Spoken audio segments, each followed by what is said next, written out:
A sold-out Orange Bowl in Miami on a hot December day. And the Hurricanes have laid their warning down for the Hokies. And the Canes fans are hoping to dip into another national championship.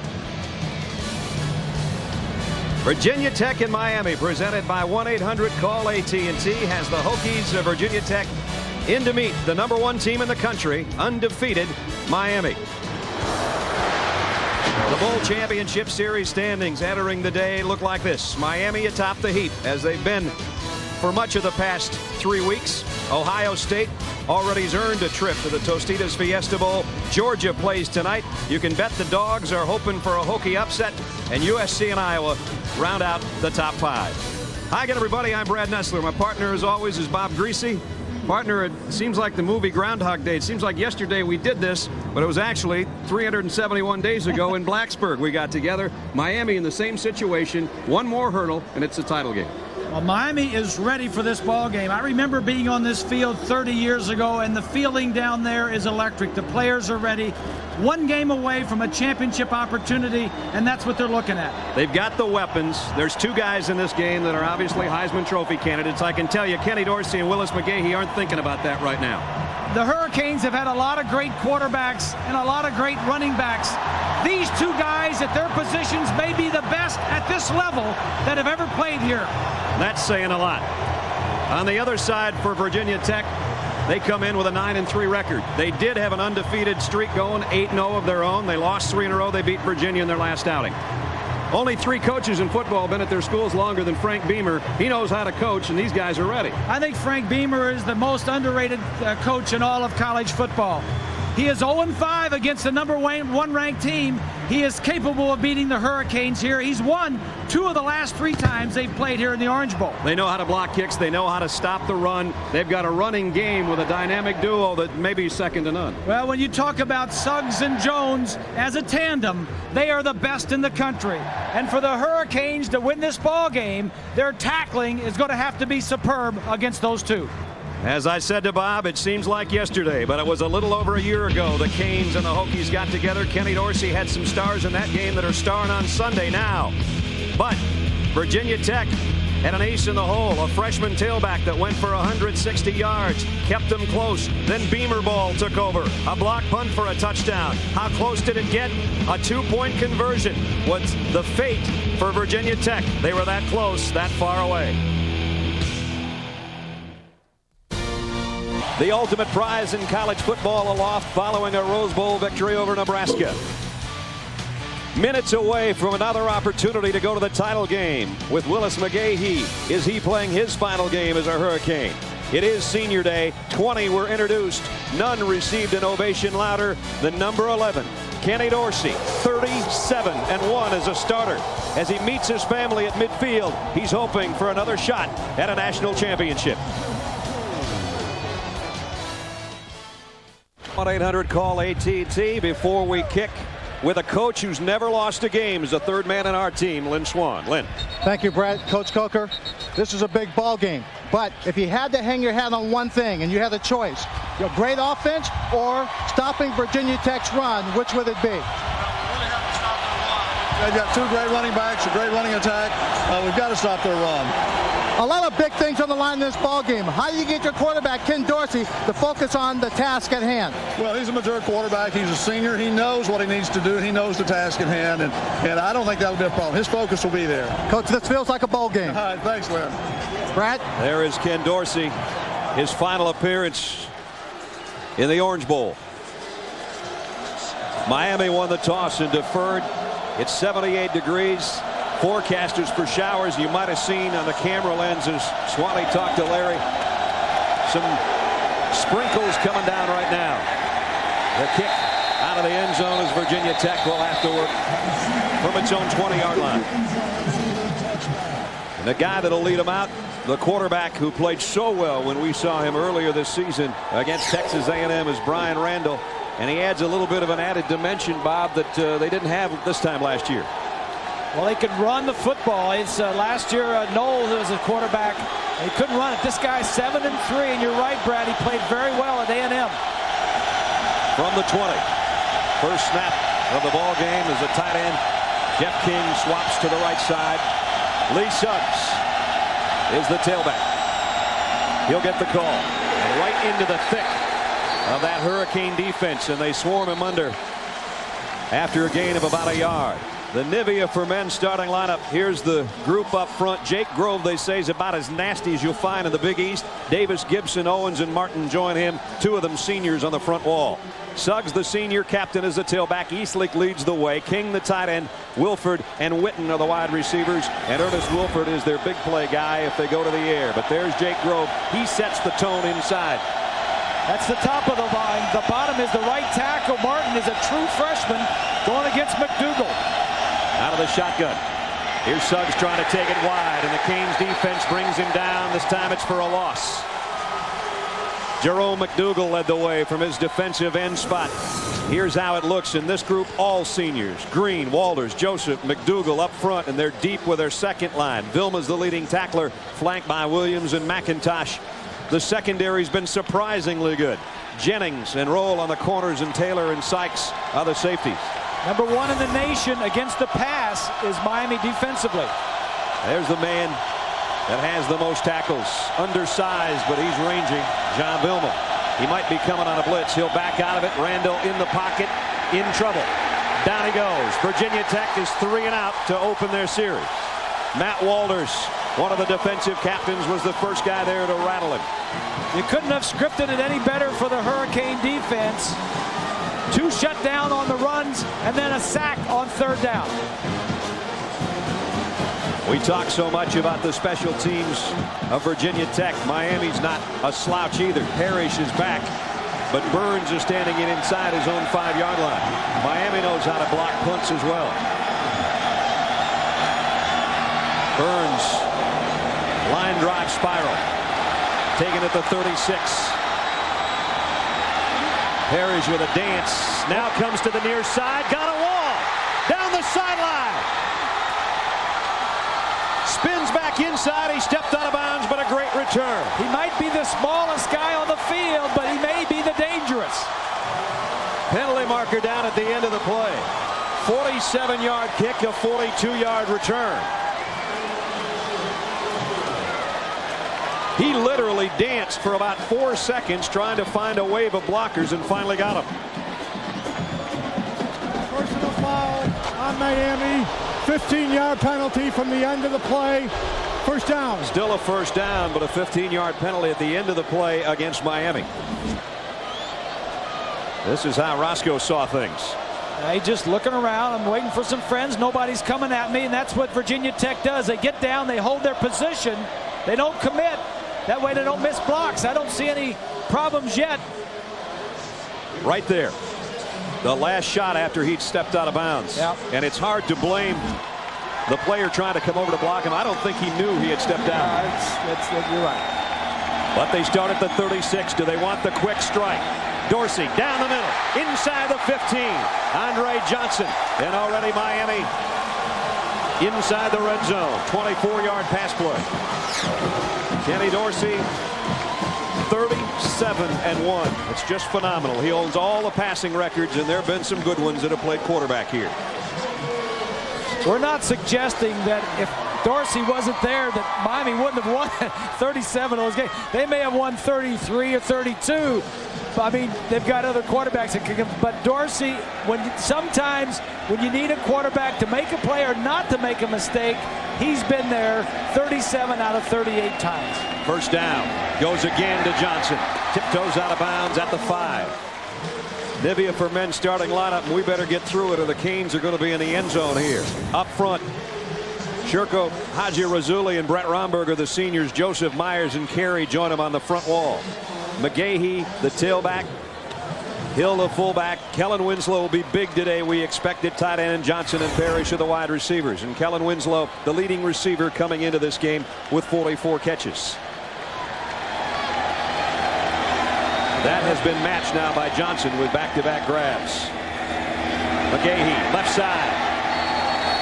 Got down inside the 2. Sandage made the tackle. He's one of the 4 up front with Colas, Lewis, and Adibi. The linebackers, they got Vegas Robinson back a couple of games ago. That's helped. McKee and Manning joined him. Manning scored a touchdown last year in this game. Hall, Hardy, Pyle, and Whitaker is the secondary. 2 freshman defensive tackles in there ahead of Robinson, the linebacker. One's a true freshman, one's a redshirt freshman. 1st and goal, Miami. Their opening drive. McGahee puts his head down. Got close, but not quite. McKee made the tackle, but he's about a foot away from the goal line. McGahee, #1 rusher, all-time single-season rushing mark. Almost 1,500 yards, and he's already set a single-season school record for rushing touchdowns with 21. Both those records belong to Edgerrin James before #2 came along this year. Looking for his 22nd touchdown, possibly. 2nd and 1. He's got it. Touchdown, Miami.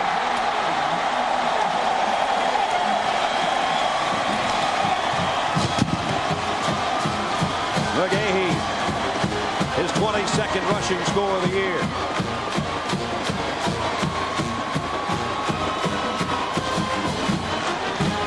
Just like that, Bob. Well, they had great field position from the punt return by Roscoe Parrish. You give a good offense only less than half the field to go on their opening drive, and look out. Seaver's extra point is good. As Bob said, short field. Didn't take long. Never seems to with the Hurricanes. They're on the board already with 11:13 to go first quarter. They lead by a touchdown.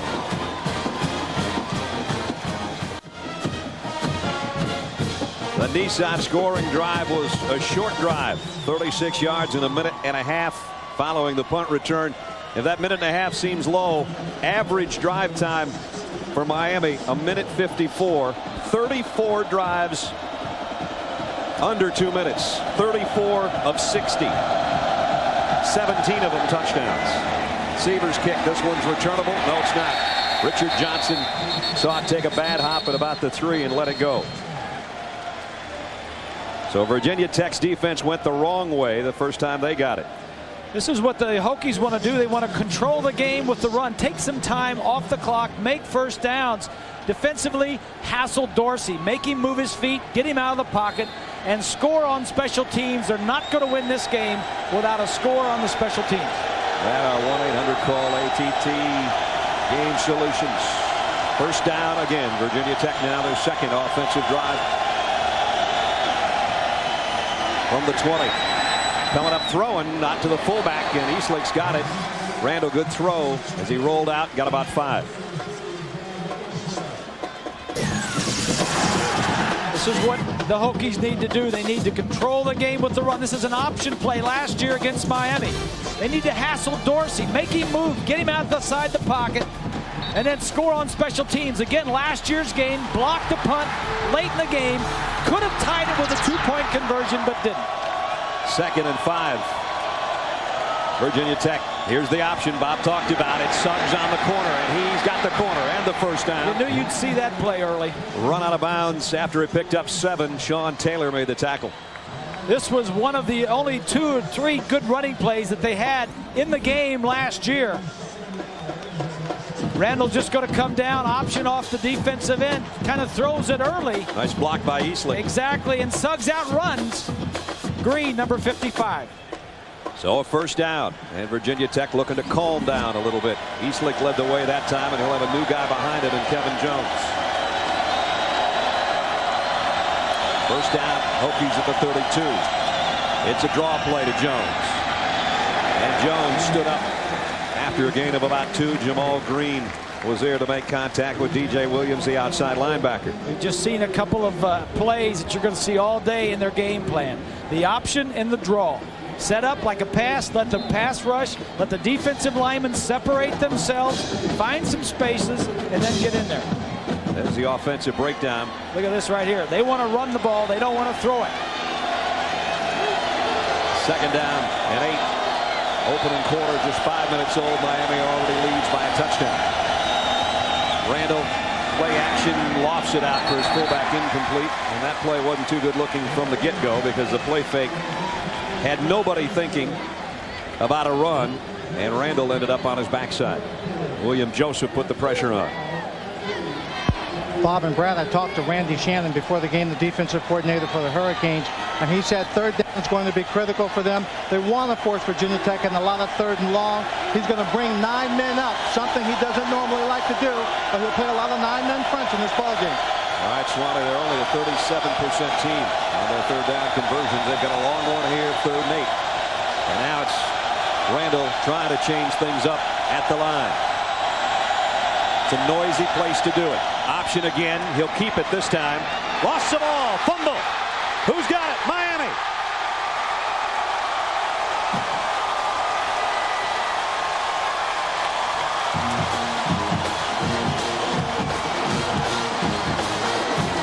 Alfonso Marshall with a fumble recovery. You can't turn the ball over on the road against Miami and expect to win. 3rd and 8, a passing situation. They go to the option. That's okay. Just hang on to the football. Miami is not good at taking the ball away this year. They're 92nd in the nation in turnover margin. Last year they were number 1. McDougal's the guy that put the hit on Randall from behind. And again, a penalty after the change of possession. Backs Miami up inside its own 45.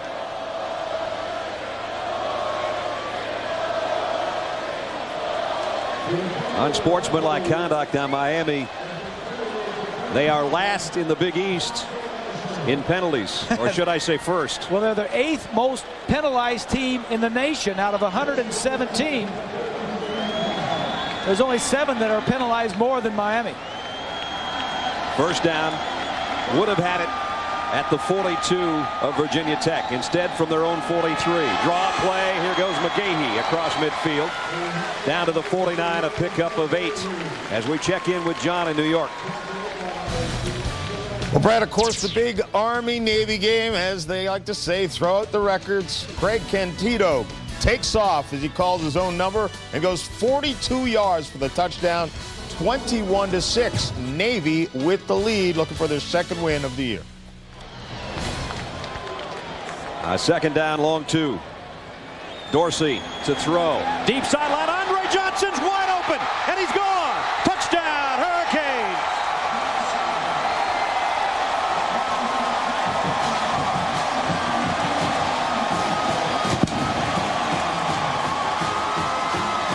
.49-yard touchdown strike.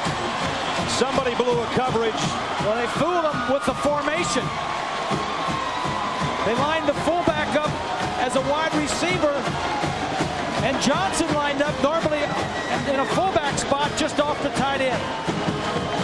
Andre Johnson's 9th touchdown catch of the year. It's 14-0 Miami in the opening 6 minutes. Larry Coker's team already up 14, thinking about Tempe.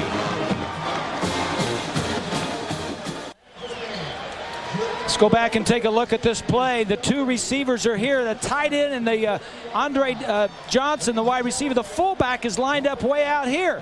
Now watch as they come off the line of scrimmage.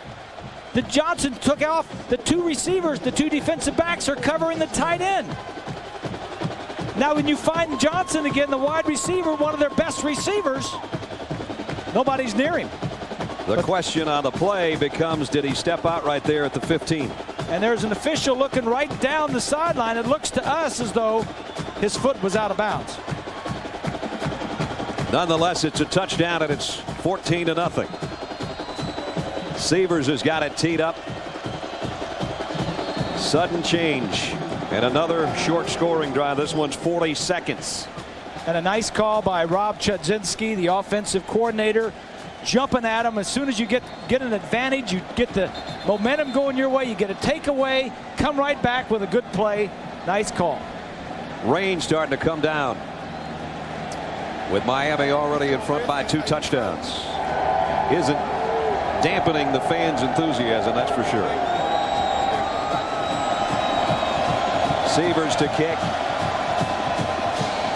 Johnson's a deep man, and again they're going to have somebody come in and hold this thing now as the wind has started to gust.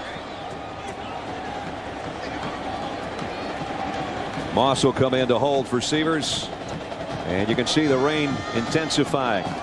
We expected showers today. We'll hope that it's a passing one.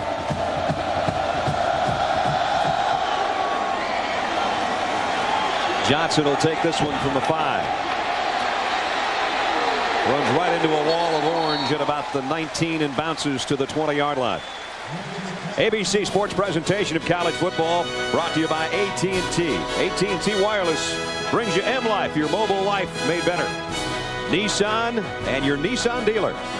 Budweiser, delivering beer at its best with a crisp, clean, and refreshing taste known only to the king of beers. And Aflac, ask about it at work. Always love that shot from that end zone of the Orange Bowl with the palm trees in the background, and Kenny Dorsey is thinking about his favorite receiver, who's just matched Vinny Testaverde and Michael Irvin, and what they did 19 times they hooked up, and Dorsey and Johnson have now likewise after that 49-yarder. Here's Suggs on the option pitch, and that has been the best play in both directions so far. Pickup of a little over 8. Obviously all the great players that have played for the Hurricanes here, and as Bob said, number 11 and number 2 are two of the better ones. You talk about Testaverde and Jim Kelly and Bernie Kosar, and you go on and on. Clinton Portis, the running back, Edger and James. I don't think anybody did it better at Miami than Willis McGahee has done this year. Jones is stuffed this time. Vilma and Andrew Williams met him in the hole, and that was it. Well, this defense prefers to play a team that likes to throw the football. The ends like to rush the passer. The defensive backs like to cover and intercept balls. But that is not the style of this offense for Virginia Tech. The positive thing about Virginia Tech is if they can run it, Miami has not been, history-wise, this year that good at stopping the run. Jimmy Johnson, who won national championship with Miami, looking on. Here's the pitch, and this time it's a loss of 4. And trail roll. Rolls up to make the stop. Randy Shannon, the defensive coordinator for the Hurricanes, is a smart guy. He knows how he got hurt last year. He saw the 2 plays this year that hurt him already in this ball game. It's just an option to the top of the screen. But the defensive back gets up across the line of scrimmage and makes the play on their offensive side. Second 3 and out. Again, and not a very good punt. Roscoe Parrish took the last one 42 yards. He's not going to be able to touch this one as he gets out of the way, and Kevin Jones will down it at about the 29-yard line. So it's Miami in front by 2 touchdowns. Ken Dorsey's folks looking on. Their team up 2 scores. Down pass. McGahee has run one in. 14-0 Hurricanes, and 6:50 remaining in the first quarter. 2 possessions for Miami, 2 scores. This time they start at their own 29-yard line. Straight up the middle, across the 30. That's about it. Our 1-800-CALL-ATT game solutions. Here's how it looks for Miami. What Miami wants to do is balance run and pass. Defensively, they just want to tackle. The linebackers, the defensive backs, those are the ones I'm talking about. When Suggs and Jones get past them, they need to tackle, and no surprises on special teams. So far, they're perfect on all 3. With a passing touchdown, a rushing touchdown. Great play by their defense, forcing 2 3 and outs out of 3 possessions. Dorsey, now they're getting some heat on him. And out of the pocket, he does not run often, and he gets what he can and ran out of bounds. I loved what you and Swanee were saying to the coaches the other day about whether or not he's ever crossed the line of scrimmage this year. I've never, not too often have I seen Ken Dorsey, and I was kidding him about it, cross the line of scrimmage, either scrambling or on a quarterback sneak. Everybody's covered. And the thing that he does well is he buys time. He's only been sacked 15 times in 680 passes the last 2 years.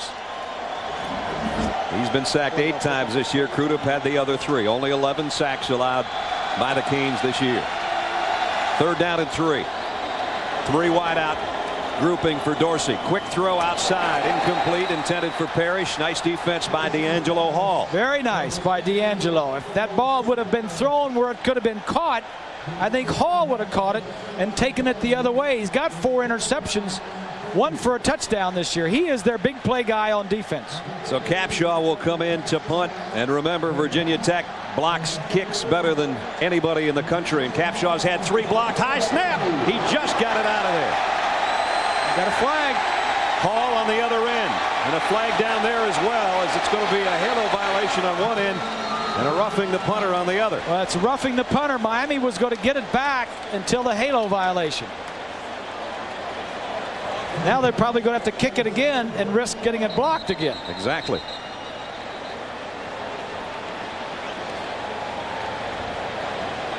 So it's all coming down to the officials. Dennis Hennigan is our referee. See if his mic works this time.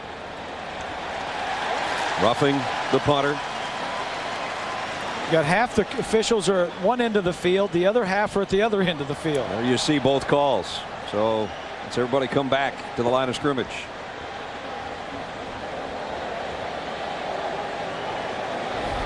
Running into the kicker on the defense. Halo violation on the kicking team. The penalty's offset. Repeat 4th down. Just gives Virginia Tech another opportunity to do to Capshaw what other teams have done. 5 blocks this year. They blocked 8 kicks, 5 of them punts, as Bob just mentioned, and Capshaw's had 3 blocked, 1 partially blocked. Now, we say that and we put Capshaw's name with it, but it's not his fault. That's right. Necessarily. It's a team. They got close again, but he got a beauty up and hung it down to the 15-yard line. And then hit from behind, crossing the 25 was D'Angelo Hall, and now a flag flies in late again. And I mean 4 seconds after the play was over.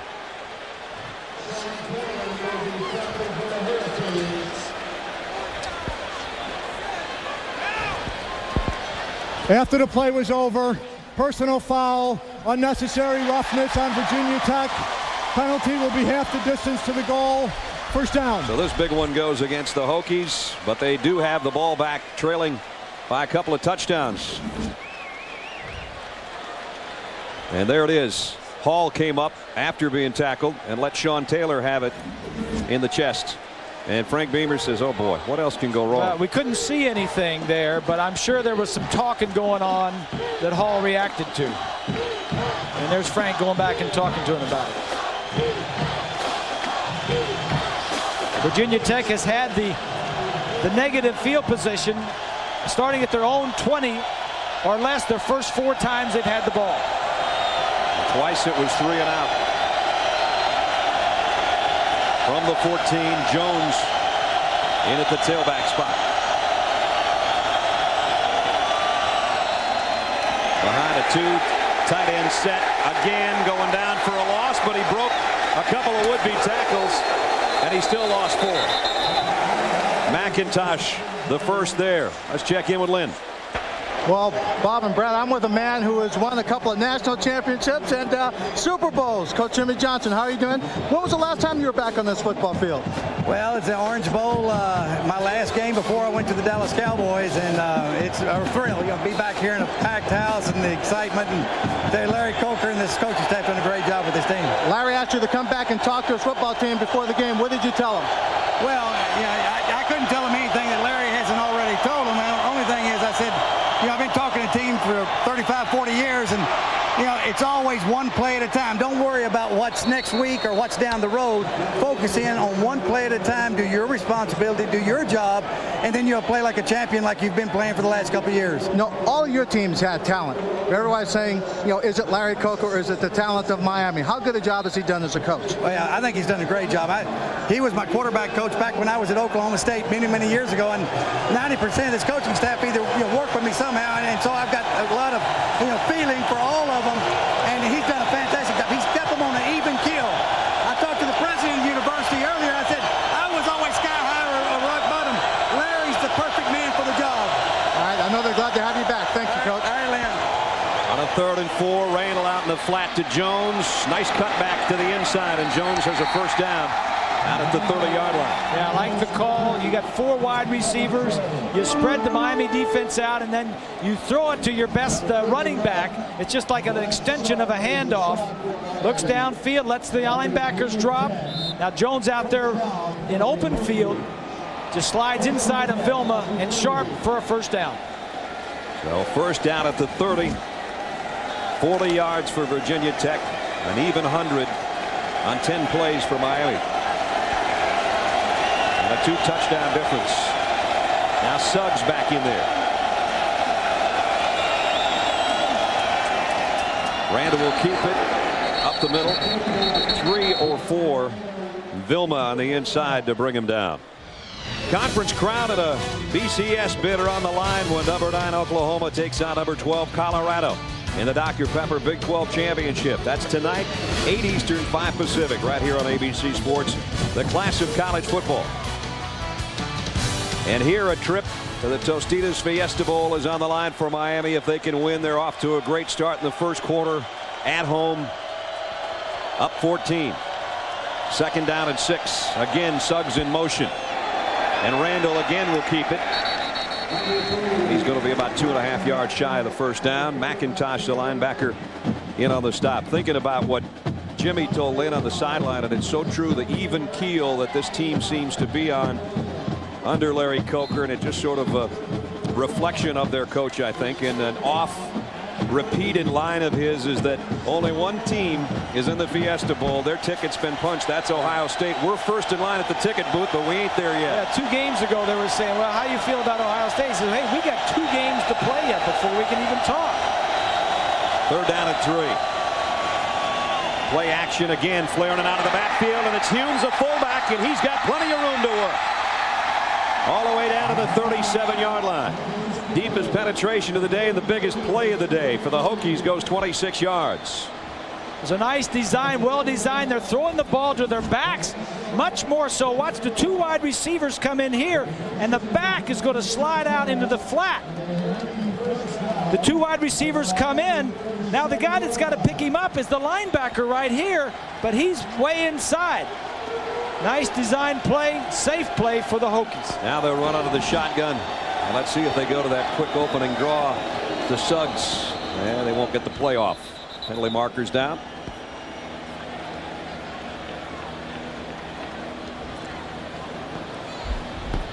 Dead ball foul.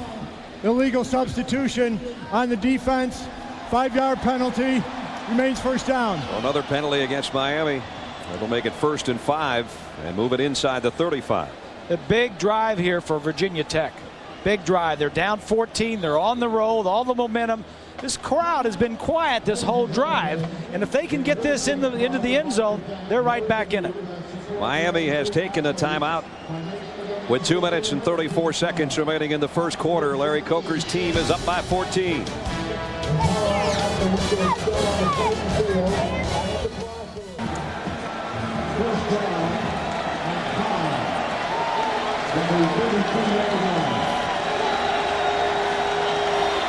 First down and 5 now for Virginia Tech following that Miami penalty.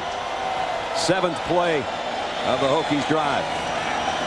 Here comes a blitz from the corner. The handoff is to Suggs out of that shotgun, and it only got about a yard. DJ Williams and Jerome McDougal in on the stop. Suggs, of course, as everybody knows, missed all of last season. Went down early in the game against Connecticut. Lost for the year with a torn ACL in his left knee, and boys, he battled back to have another fine season in this his senior campaign. Over 1,200 yards rushing coming in. He's got the speed. Kevin Jones, the other running back, kind of got the shake and bake. I'd take either one of them. So would I. 2nd and 4. Randall. Got a man open the middle. It's Milford. And Ernest Wilford has got a first down inside the 25-yard line. Well, Milford is the guy they want to get. Wilford's the guy they want to get the ball to. He's the top receiver right here. He's just going to come in and do a little stop route. Let everybody go around him. Did you see him cup his hands around the face mask of his helmet and yell at Randall Bryan, here I am. Yeah. And he got him. Quarterback's looking deep to short, and the outlet is always the short guy. At the 24, first down. Hokies have something working here. Option. Randall got away from the first would-be tackler, which was Will Fork, who would have had him for about a 3-yard loss. Reminder tomorrow, John Saunders and Terry Bowden will be at Times Square Stadium. They'll reveal who's in and who's out of the Bowl Championship Series. Don't miss the Tostitos BCS Selection Show tomorrow, live at 3:30 Eastern, 12:30 Pacific on ABC. You can get complete BCS standings and previews of all 4 BCS Bowls, too, on ESPN.com. Keyword BCS. Second down and 10. Just wait around and everything, play all the games, and they'll all be decided. Under a minute in the first quarter. Both wide receivers down to the near side, and that's where Randall's looking and throws complete. And it's going to be another first down. This one's Richard Johnson. So a couple of pass plays pick up first down. This one a gain of 11. That'll give the young quarterback some confidence. Johnson working on roll, just going to go down, break to the inside a little bit. Brian Randall is a true sophomore. He's in his second year at Virginia Tech. Played a little bit last year and then he's played every game this year. He can be streaky. In that A&M game we talked about, he hit 10 straight. How about against Syracuse? Threw for over 500 yards. Big East record and 5 touchdown passes. Here he's going to run a quarterback draw on first down. And he gets upended as he got inside the 10. DJ Williams was one of the first there. Got help from Orion Harris. So Virginia Tech down close, and they may have to switch ends before another snap. Frank Beamer has seen his team calm down a little bit. First it was a punt return that set up a Miami touchdown. Then a turnover led to another. At the end of the first quarter, all Miami, but Virginia Tech is threatening. They're 3 quarters away from a date in the big game. 14-0 Hurricanes.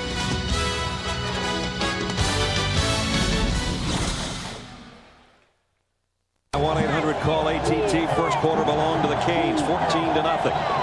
And time of possession, that's what Virginia Tech wanted to do, is keep the ball. The problem with Miami is it doesn't matter with them.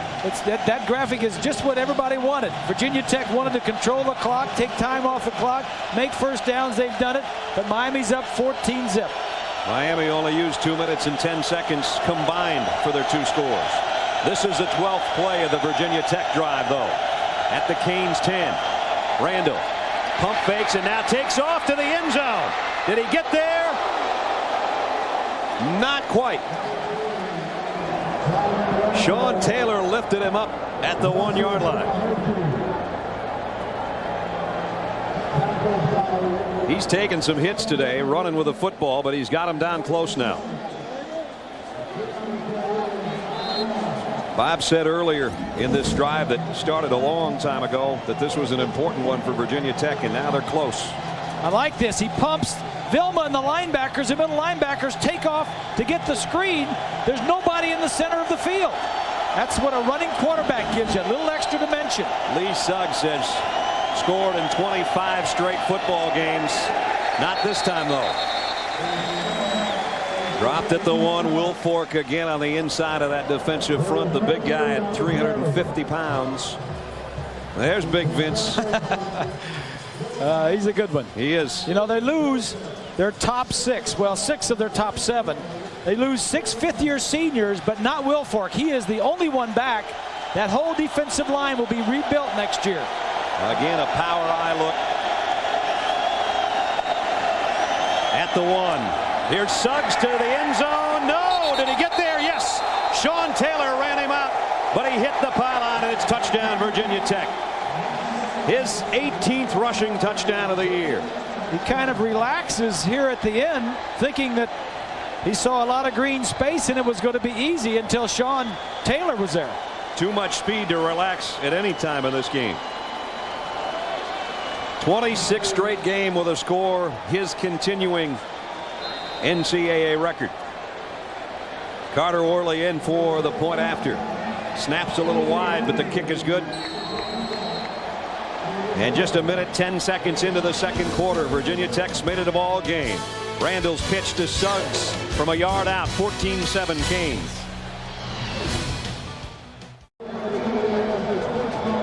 Let's go back to the last play. Suggs is going to take a little option and run around the end. Watch 26, Sean Taylor. He's going to mirror him. Taylor kind of relaxes at the end. He sees all that green space. Then he has to stick the ball out at the end just to get it in. And he was in. capping off the Pontiac scoring drive of 86 yards. Good looking drive. 14 plays, almost 7 minutes. And they had a couple of key third downs on that drive, and they passed for them. Randall got one to Jones and one to Humes on third downs that kept it going. Big drive there to answer.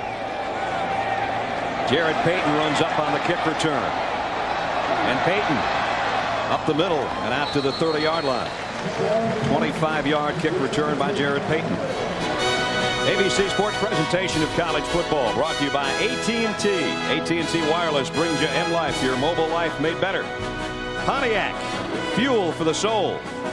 Rocky Mountain Cold Coors Light, cold down easy. And Pacific Life. Annuities, insurance, and investments rely on the strength of Pacific Life.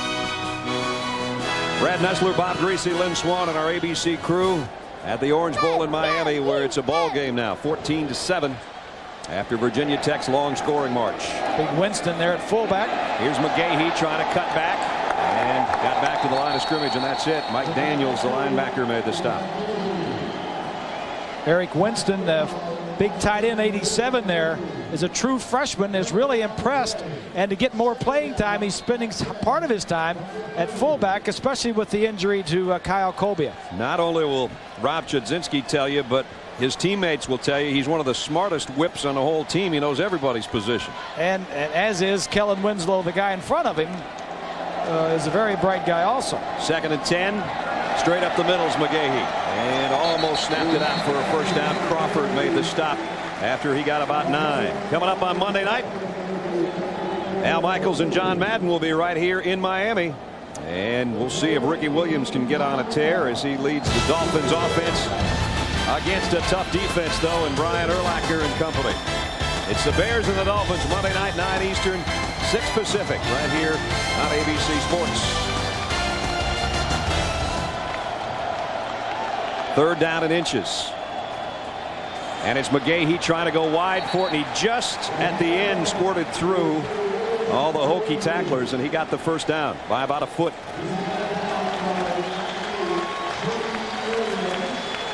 Monday night matchup that we talked about is going to be a big celebration, an anniversary of 30 years to go back to a perfect season. Nobody did it before, nobody's done it since, maybe no one ever will. 17-0 and a Super Bowl championship for Don Shula and my partner to my right. And on first down, Dorsey pumps one way and comes back the other, and a nice play to break it up. Incomplete. It'll bring up 2nd down. And the architect of the perfect season, 17-0, Don Shula. Right. Coach, good to see you. Good to see you. Robert, how you doing? I'm missing that money, Coach. That money's part of golf, that though, right? golf money. Oh, yeah, the golf money. Send a cab for me, okay? In the Pro Football Hall of Fame, the winningest coach ever. And Don, you know about, Bob mentioned earlier, trying to win a game to get to a championship game on this field, and sometimes the one to get there is harder than the one once you do get there. Right, and there's a lot of pressure on the Hurricanes, but they're such a great football team, and it's been a tremendous year. And you know, they jumped out ahead, but now it's a ball game, 14-7. Larry Coker has done such a tremendous job, and it seems like this team and these kids are a reflection of what he's had going here. Yeah, I like everything that I've seen and heard about Larry Coker, and the way that their team has responded, and you know, the class act that they are. It's just it's a pleasure to see that down at the University of Miami. Well, you know, not only was he a first-year coach, but his offensive coordinator, Chudzinski, and his defensive coordinator, Randy Shannon, were also new first-time coordinators. So all those coaches down there were in different positions they had been in before, and they won every game. That's why I think it's so important that you give Larry credit for what he's done. I think too many people assume that he took over a great program and it's just been pushing the buttons. Yeah. But he's done a great job of coaching and molding this team to his personality. Well, I think you have to give some of the credit to Butch Davis, who really came in the mid-90s and turned the program around. They really cleaned it up, and then Butch just took off and ran with it. Now, I don't know how much credit you need to give the coaches. I think it's all done by players. I knew he was going to bring the quarterback into it pretty soon. Well, Bob hasn't changed a bit. No, he hasn't. He hasn't changed a bit. From the 40 after the penalty, Dorsey deep's got Johnson again, and it's first down Miami. Big play, wide receiver, and a good quarterback. You got to have them both. Don, you had them both. I had them both. I had number 12 doing it for me, and when he got hurt, Earl Morrall stepped in and did a great job. But Dorsey reminds me a lot of number 12 because he's a field general. He runs that team, and he knows the offense inside and out, and he makes the play when he's got to make the play. Well, that's what I like about Dorsey. He's not the biggest guy, the strongest, not the fastest or the quickest. That's what I said. It reminds me of you. Okay, touche. It got even real quick. Boy, you're not kidding. Andre Johnson over 100 yards already. Dorsey to him again and just overshot him. Had him close. That's the thing I like about Miami is they'll take chances and go down the field. And he's got two great guys to go through, Andre Johnson and Kellen Winslow Jr. I know a lot of, the Winslow name brings back some memories here in the Orange Bowl. What a game that his dad played against us. One of the greatest of all times in the overtime. And young Kellen is an outstanding player. We've seen him a couple of games. We've watched him in practice. He is outstanding. Going to be a great player. Right, and he took his time, and he studied under a good tight end last year, and now it's his turn. Yes. Kind of followed Jeremy Shockey around like a puppy, Rob Chudzinski said, and he said basically Shockey just sort of taught him how to play the tight end position. Coach, I want to ask you, I've asked Bob this many times, in that undefeated season, you had some close calls. Now, Miami's had a couple in the last 2 years, BC, and, they're having some other close calls. Florida State this past year. Right, exactly. What was, you remember the closest one you guys had? Well, I think it was our third ball game against Minnesota at Minnesota. We're down by 10 points late in the ball game, and we had to have 2 scores to win it. We're down by 8. We got the field goal first. They got the ball back and took it in for a touchdown drive. Miami trying to get another touchdown drive going here. 3rd down and 5. Perry's in motion toward the ball. Dorsey over the middle to McGahee, trying to get to that first down marker, and I think he got there. Delangelo Hall made the stop, but McGahee so shifty right at the end it looked like he picked up the first down. That's one of the nice things about McGahee and why he, I think, is one of the top running backs ever to come out of the University of Miami, is because he does it all. He's got the running game, he's got the speed, he catches the football. He came in today, he's had 22 receptions coming in, and he can block. Yeah, he's complete back. He's a guy like Jim Kick back in our time where he can pick up a linebacker who is blitzing. So 1st down, Winston's in because Kellen Winslow just limped out a moment ago. The drive has gone over 4 minutes and 52 yards so far. Play action. Dorsey going to the end zone. And going to have a pass interference call on Willie Pyle. He never turned around to look for the ball. It was intended for Ethnic Sands. It's the inside receiver, the slot receiver, going to go straight up the field. Pyle, number 35, is going to pick him up. Never sees the ball, as you said, Brad. I don't know about that. That's pretty close. Bob, let me tell you one thing. Ethnic Sands wasn't really looking for that ball. He was coming down the middle of the field, looked back into the backfield when he saw the ball, then all of a sudden got a little burst of speed. This ball is imminently catchable, and I question the flag. Yeah. Well, it was a safe throw by Dorsey because he knew the defensive back wasn't looking, and the receiver was, so he could just throw it up there with the confidence that the receiver would knock it away if the defensive back turned around. So with a penalty, it's 1st and goal. Miami at the 4-yard line of Virginia Tech with 9:32 to go in the half. Miami leads by a touchdown. Extra tight end in there. Winslow's back. The handoffs. McGahee. He's in. Touchdown, Miami. What a weapon. As he continues to pile on the rushing touchdowns, his 23rd of the year. His own ongoing record. The thing I like about the drive is when Virginia Tech came right back and turned the game to 14-7. They had the answer. Miami answered, went right down, said, hey, all right, we're going to go down and score. Extra point is up and good. 9:27 till halftime. Defending champions have won 33 in a row. They're looking for number 34 here at home.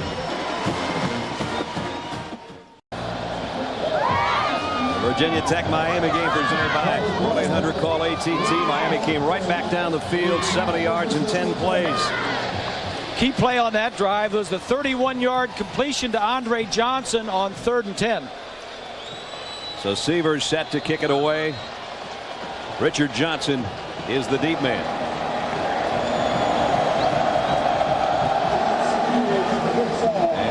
chance at this one. Takes a high hop at the 5. Johnson straight up the middle. Not a bad return. Out across the 25. During that timeout, Frank Beamer spent most of those 2 minutes lobbying the officials. And I know the guy to my right here would never have done that in his coaching career. How much does it help, Don? I've been down that road. I've seen some looks on his face that would kill. I've known this man for a long time, and he's a gentle man until he gets on the sideline and he wants something. Then that jaw starts to jut out a little bit. It's been known to do that. Yes, it has. First down from the 26. Jones in there at tailback.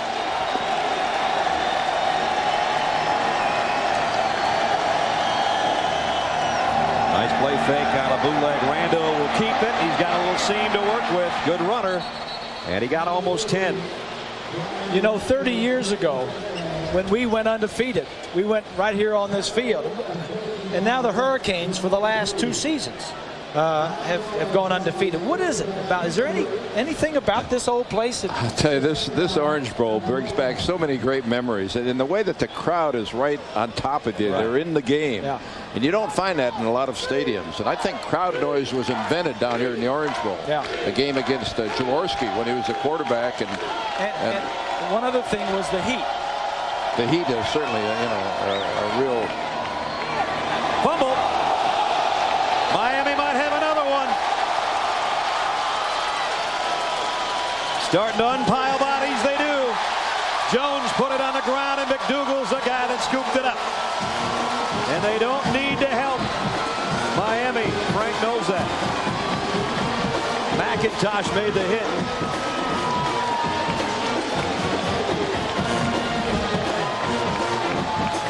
Suggs never fumbles, it seems. Jones put it on the turf. That's 2 turnovers and a punt return for Miami that put him in field in touchdown short range. Both turnovers in their own territory. And Coach Beamer can't believe it. He just can't do it. Not against this team, as they might try to score right here at the 35.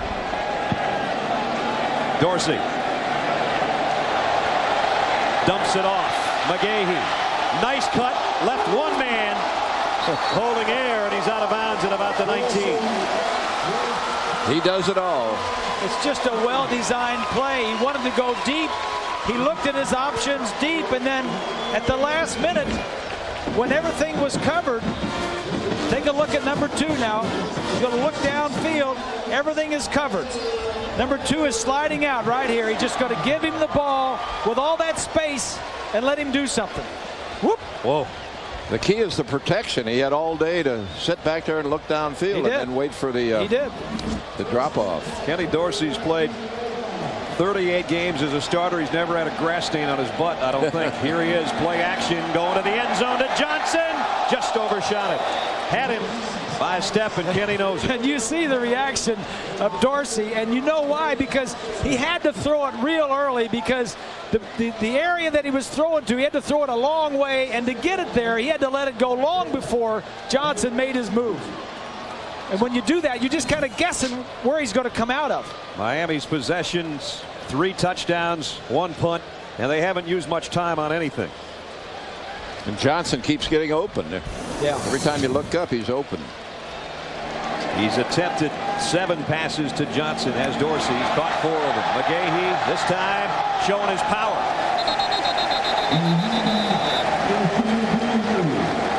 Whitaker made the tackle. Billy Hardy lost his hat trying to make the stop. Pickup of 7 for McGahee. Well, it helps to have a great back. We talked about you having a couple of great quarterbacks, Coach Schuler, but you had a backfield too that wouldn't quit. That 1 year they both were over 1,000 yards. Zonka, and then Mercury Morse was right at 1,000. And Jim Kick stepped in and helped us when we needed help there. That was the beginning of situation substitution. Using the 3rd down guy. Right, using the best guy for the situation. At the 12-yard line, Miami trying to drive to another score with 7:25 left in the half. 3rd down and 3. McGahee again. Waits for his blockers. Now he breaks free. 1st and goal. Brandon Manning saved a touchdown. This looks like a team possessed trying to get to Tempe. McGahee, there's several opportunities to tackle Gahee, and he doesn't go down. And Brad, you're absolutely correct when you talked about McGahee waiting for his blocking. 2 plays in a row, he came up to the line. It's almost as if he slowed down to let the blocking form, then made a decision, and he gets the great yardage. And it is 1st and goal at the 3. McGahee's got 2 already today. This time, not quite. Brought down at the line of scrimmage.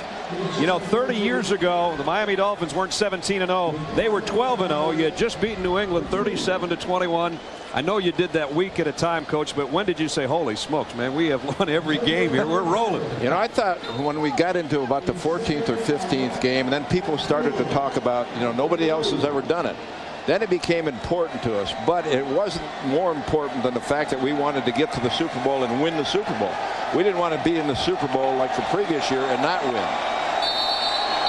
Penalty markers down before the snap as Miami tried to get 3 wideouts and sneak everybody out to the outside. And the flag down. Snap. Timeout, Virginia Tech. And before the snap, Virginia Tech got the timeout. We'll take it 2 with 6:23 remaining in the first half.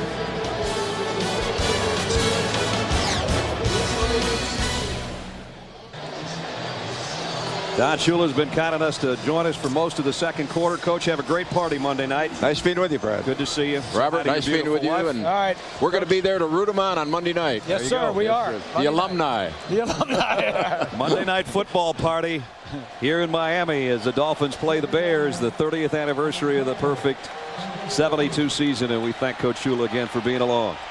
2nd down and goal for the Hurricanes. McGahee on a counter, and he's in. Touchdown, Miami. McGahee continues to add to the touchdown totals. And it is 27-7.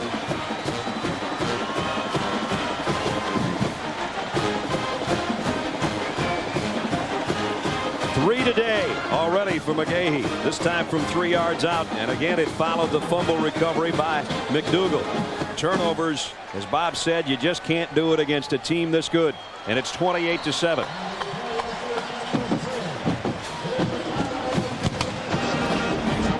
McGahee just doesn't go down with the first hit. He's 6'1" and 228 pounds. He is solid, and he's not going down when he sees pay dirt. Capped a 35-yard short field again in just 6 plays.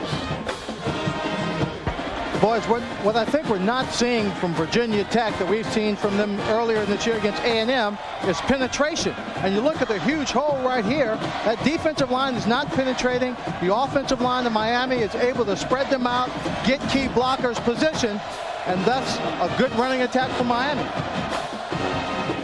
Frank Beamer knows it, and now he knows they're in a little bit of trouble. Down 3 touchdowns with 6:19 left in the half.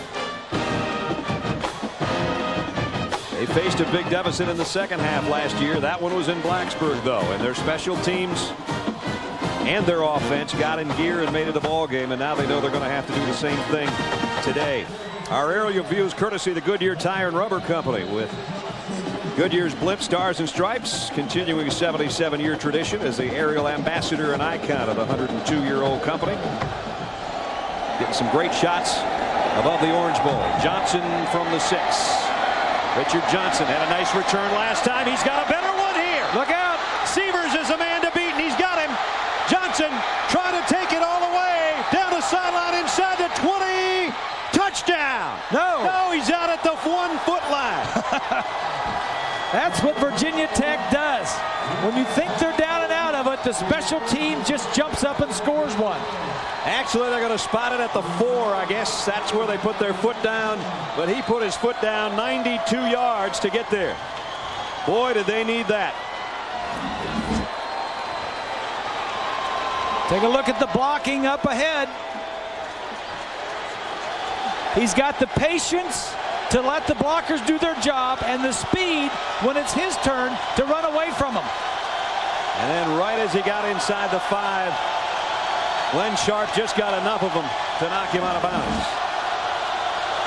Longest kick return for Virginia Tech this year. 1st and goal. Option. Randall, nothing doing there. And it's raining. McIntosh made the stop again. It is pouring.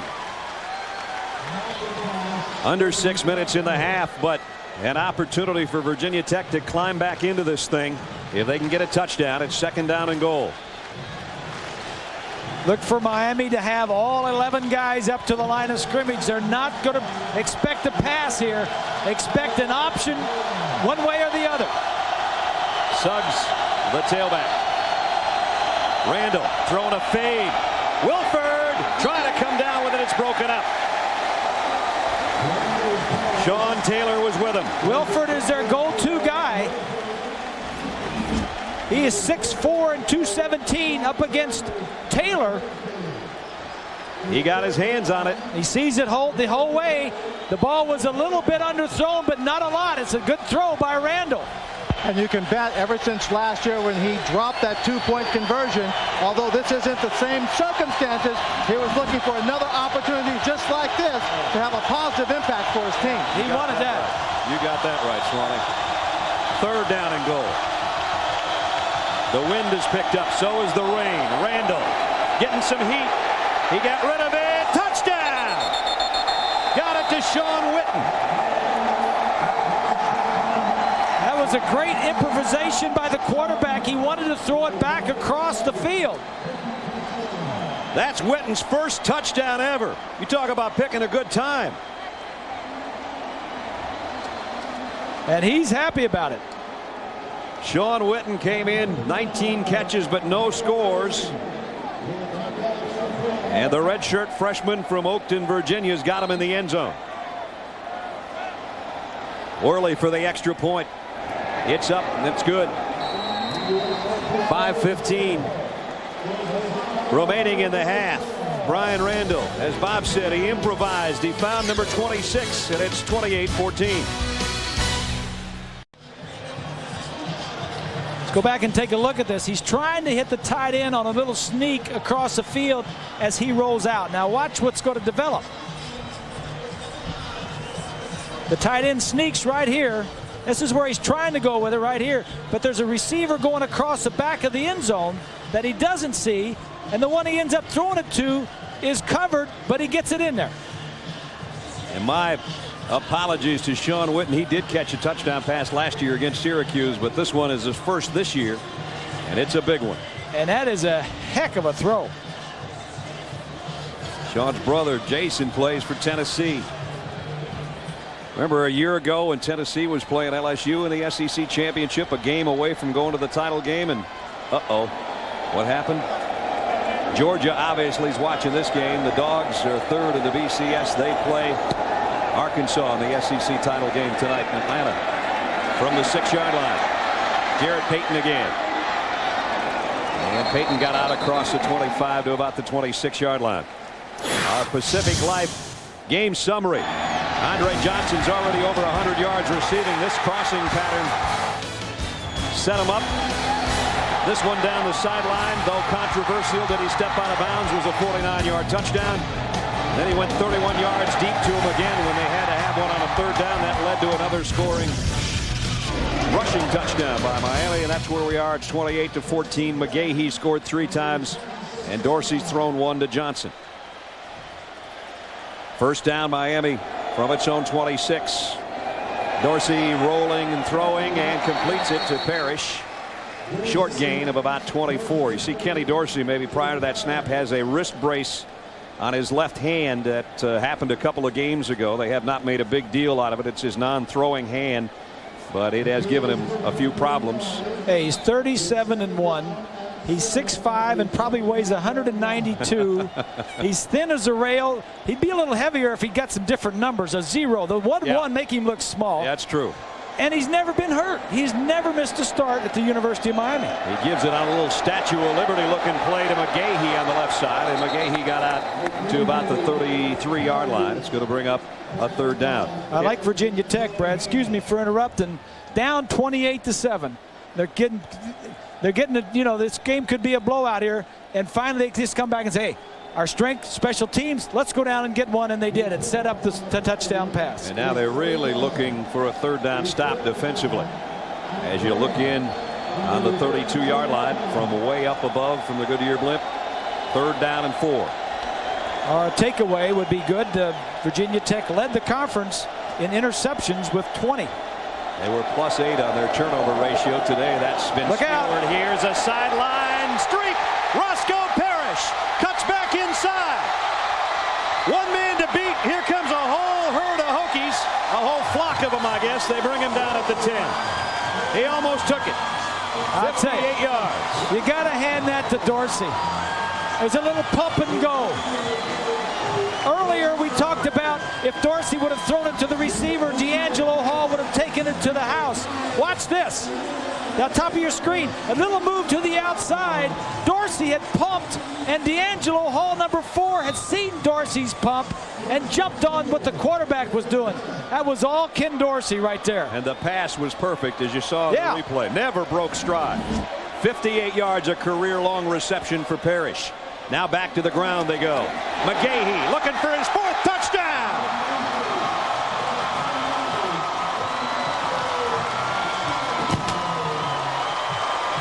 Another scoring drive. All you had to do was blink your eyes twice and Miami's in the end zone again. McGahee's 4th on the ground.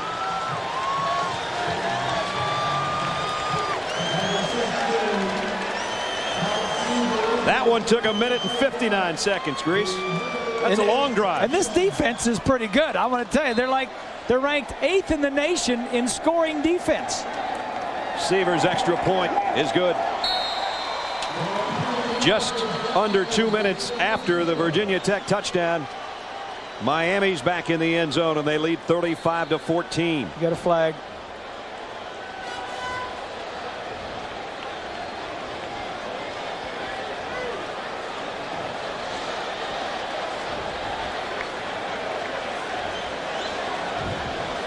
Holding on the offense. Ball be replayed from the 13-yard line. So the extra point's going to be a long one now for Seavers on a holding.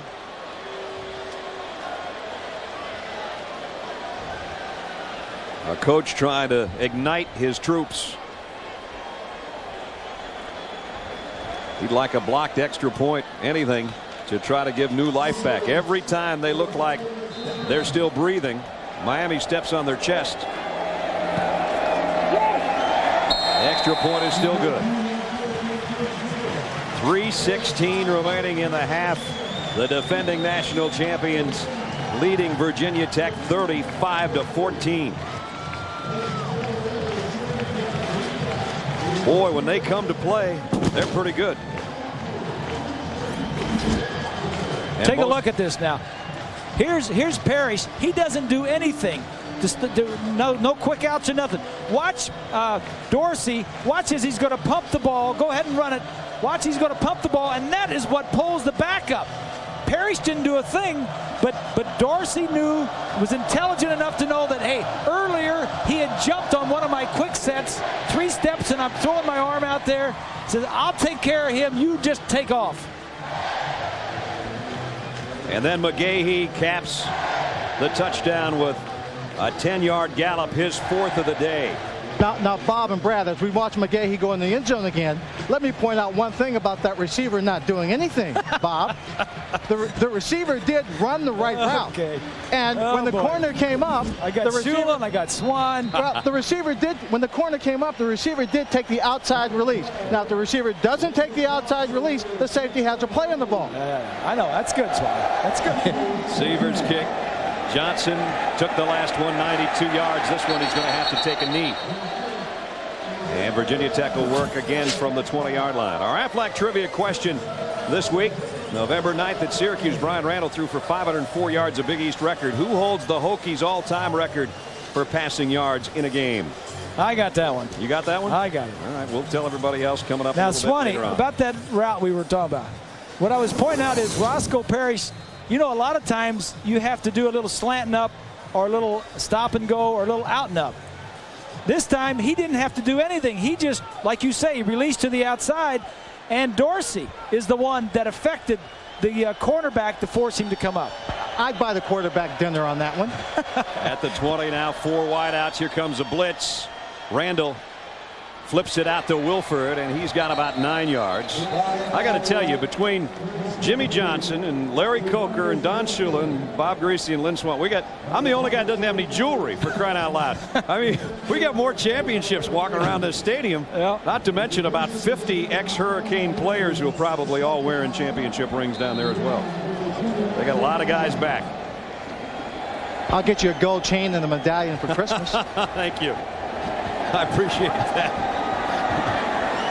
On 2nd and short, Randall stands in, now takes off. And he got the first down. As we check in New York with John Saunders. John. Brad, the Coors Light update. What a day for Craig Candido of Navy. He's rushed for 5 touchdowns and now throws for 1 to Tony Lane, 23 yards. This is an absolute blowout. 44-6, the Middies over Army. Brad. We're trying not to think that way here. 35-14. And Randall throwing. Johnson was open. He threw it behind him. He needed to throw it more to the sideline, and Johnson would have had it easily. We just heard from John Saunders, and coming up on the Capital One halftime show, John and Terry will be along. They'll have highlights and analysis, plus they'll look ahead to 2 big games with BCS implications. Washington State, UCLA, and the Dr. Pepper Big 12 Championship. Especially the UCLA Washington State. That's holding up everything. And this one. 2nd down and 10. Randall scrambles out of trouble again. Now he's got the corner and the first down and goes out of bounds at about the 43-yard line with a little over 2 minutes left. 13-yard pickup. Plenty of time. Like you say, over 2 minutes. Every time you make a first down, the clock stops, so that helps. From behind the defense, he drops back to pass. Green and the defensive tackle do a little twist, and there's a hole open up front, so he takes off. Going to be a battle for the quarterback position next year. This kid right here, Brian Randall, is going to be a lot better throwing the ball in the spring. Marcus Vick is going to be available to challenge him for the position next year. He's got 57 yards rushing, does Randall so far. Blitz. Suggs was open out in the flat, but he just didn't have time to get it to him. There's Marcus. And yes, there's a resemblance to Big Brother, who's now about the hottest thing in the National Football League. You know, Big Brother, if everything would have gone differently, would have been right here on this field today, playing in this game. Marcus Vick, Michael Vick would have been a 5th-year senior. You mentioned that to both coaches. They both rolled their eyes. Marcus Vick is a true freshman, being redshirted this year. At the 44, 2nd down and 10. Hokies trying to come up with some more points here before halftime. They're going to need all they can get, and he zips one into Wilford. Nice catch and a good throw, 9-yard pickup. Good movement, buying some time, sliding outside the pocket. I thought it interesting. We talked to some of the players yesterday, and we also talked to Frank Beamer on the field. He says, I brought, of the 68 players, 42 of them will be back here in 2 years when we play Miami. He brought a lot of his young players just to experience this, to get them ready for a couple of years from now. 2nd down, a long yard, back in Miami territory. Randall will take off again because he needs the first down and knows it, and heads to the sideline, trying not to take a shot, and he doesn't. And he got it to about the 41.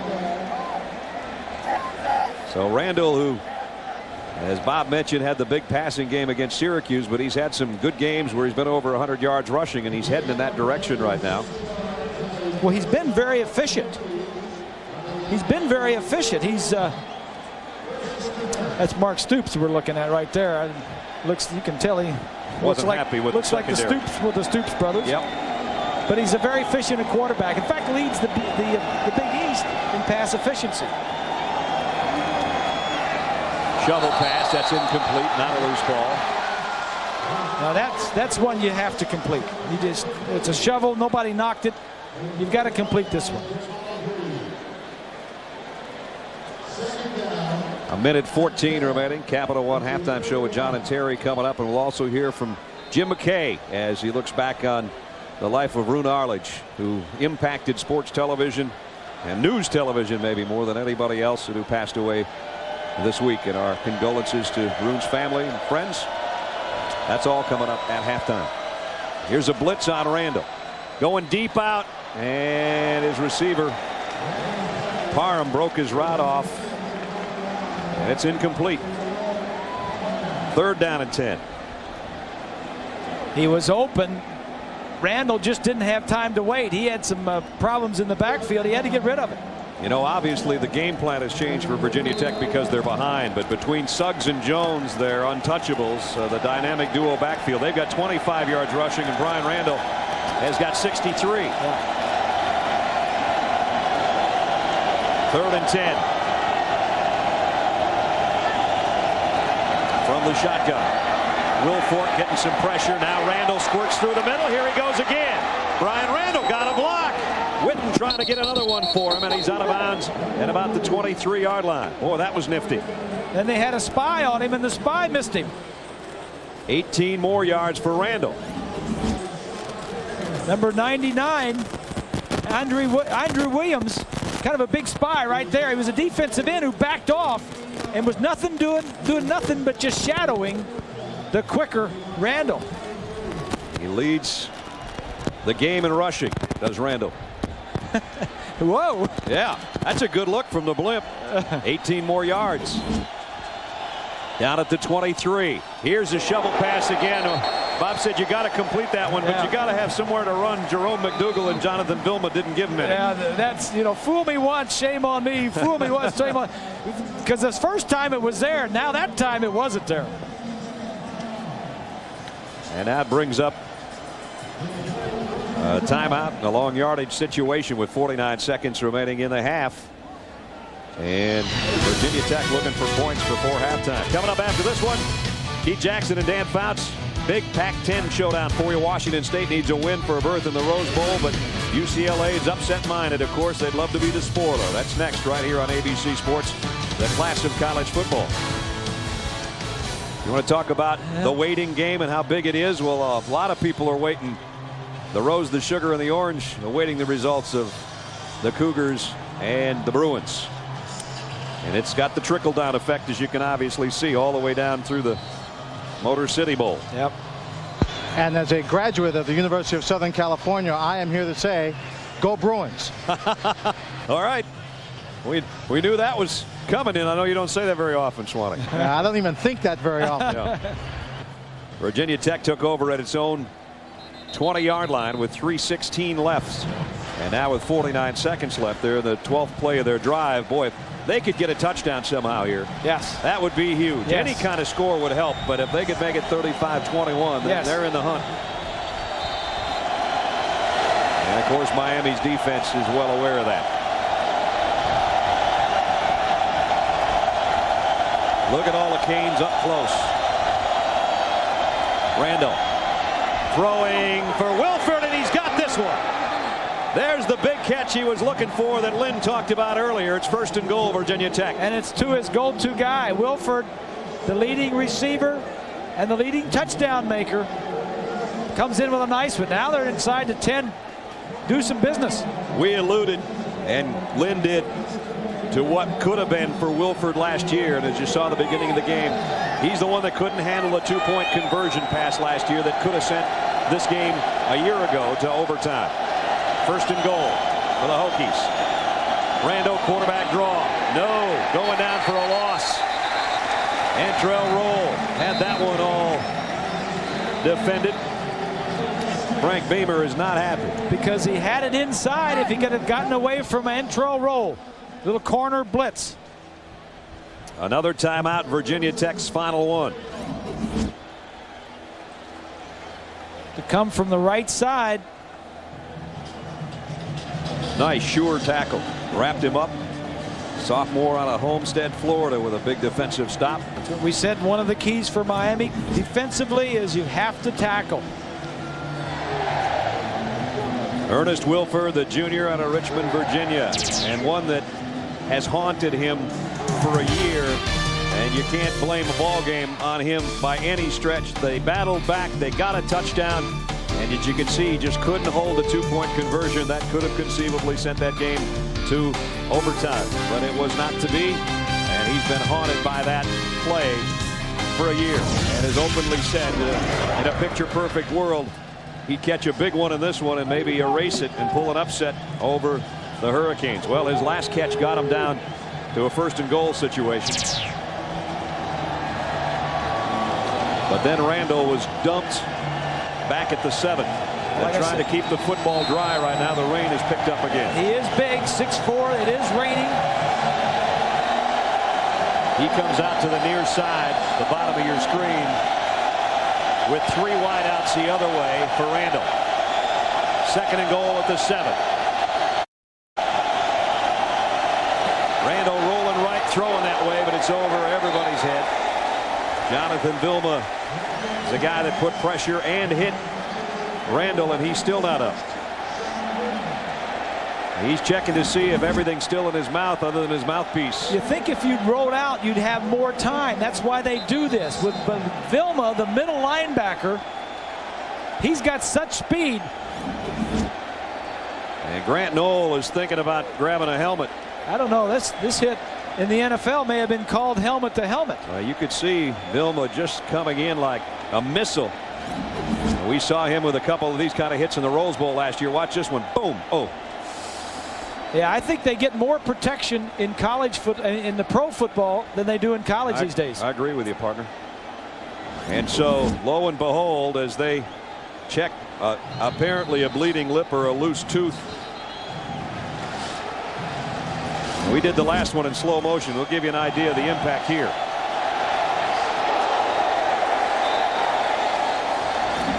Knocked him halfway out of Dade County. Here's the guy that played the game last year and was intercepted 4 times as a starter. Hasn't played much because Randall's been the man. Not easy coming in this situation. 3rd and goal at the 7. The senior Grant Knoll in the lineup. Going to throw a fade to the corner. Wilford goes up and gets it. Touchdown. Took it away from him. That's what he wanted. Wanted to make up for last year's ball game, and it's in the same kind of corner over there. And it's to the same quarterback. Yeah. From the same quarterback to Wilford, and Frank Beamer comes all the way over to congratulate him. And the same situation, the corner, it's up there, and he just went up and took it away.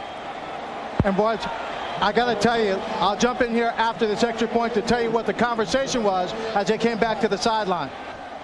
Extra point is up and good. 24 seconds. Swanee. He came over to the sideline, and Wilford was saying, everybody, I told you I wanted the ball. I told you I wanted the ball. Most important, all the things he went through all of last year, even to the point where Spike Lee had been on campus and pointed out to him was he is a guy who lost the game for Virginia Tech, and he had to endure all of that. He says, I want the ball. Give Frank Beamer the credit. In a critical situation as a head coach, he didn't shy away from giving Ernest a football. He was one of the first people on the sideline that came over to Ernest, shook his hand, and just pointed to him, knowing that you're the man, you got the opportunity, and you'll come through for us. This is so important, not just for the football game, but for the character and the personality of the individual in this ball game. Randall's reaction, he comes up for air long enough to say, all right.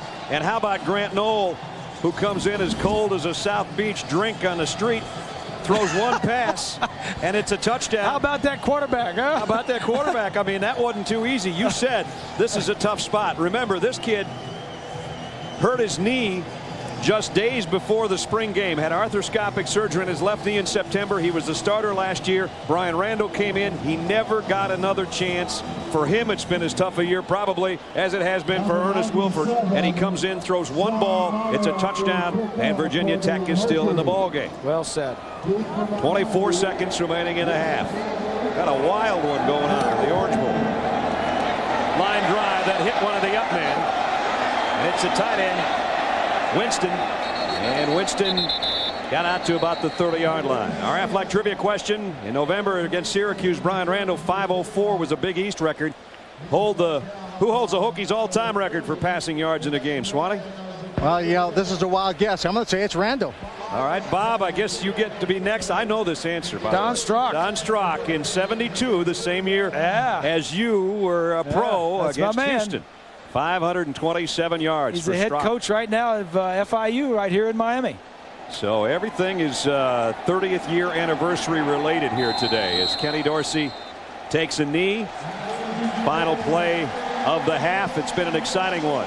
Miami, every time Virginia Tech made a push, came right back. Virginia Tech's probably got to be happy that it's halftime because they just scored a huge touchdown. They don't have to worry about Miami coming back and stuffing another one down them. Let's check in with Swanee and Frank Beamer.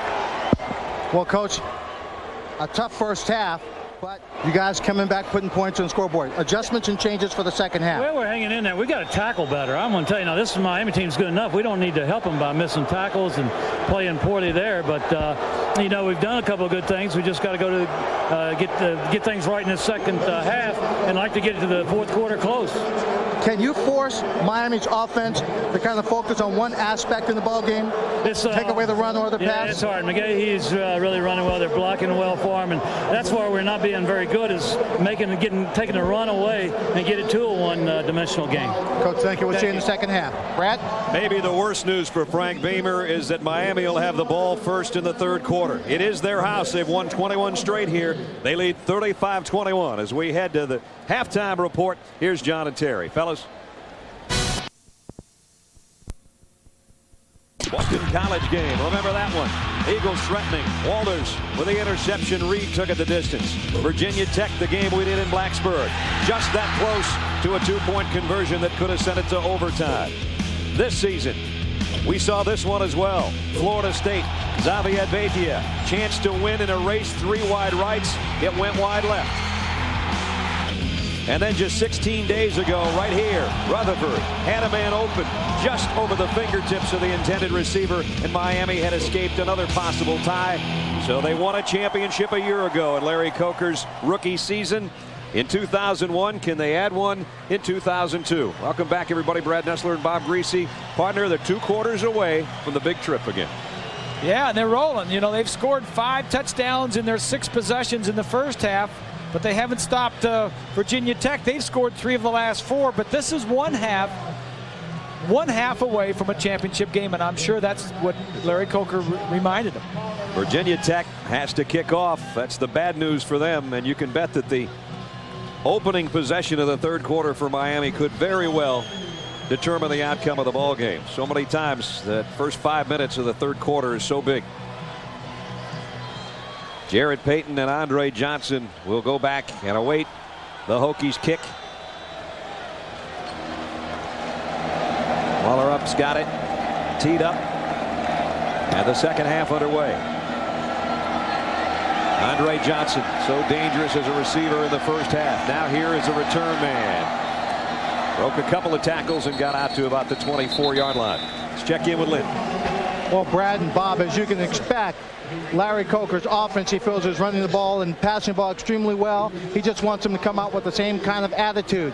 On the other side, defensively, they've got to tweak it just a bit, because what they want to do is try and stop Randall in the running game.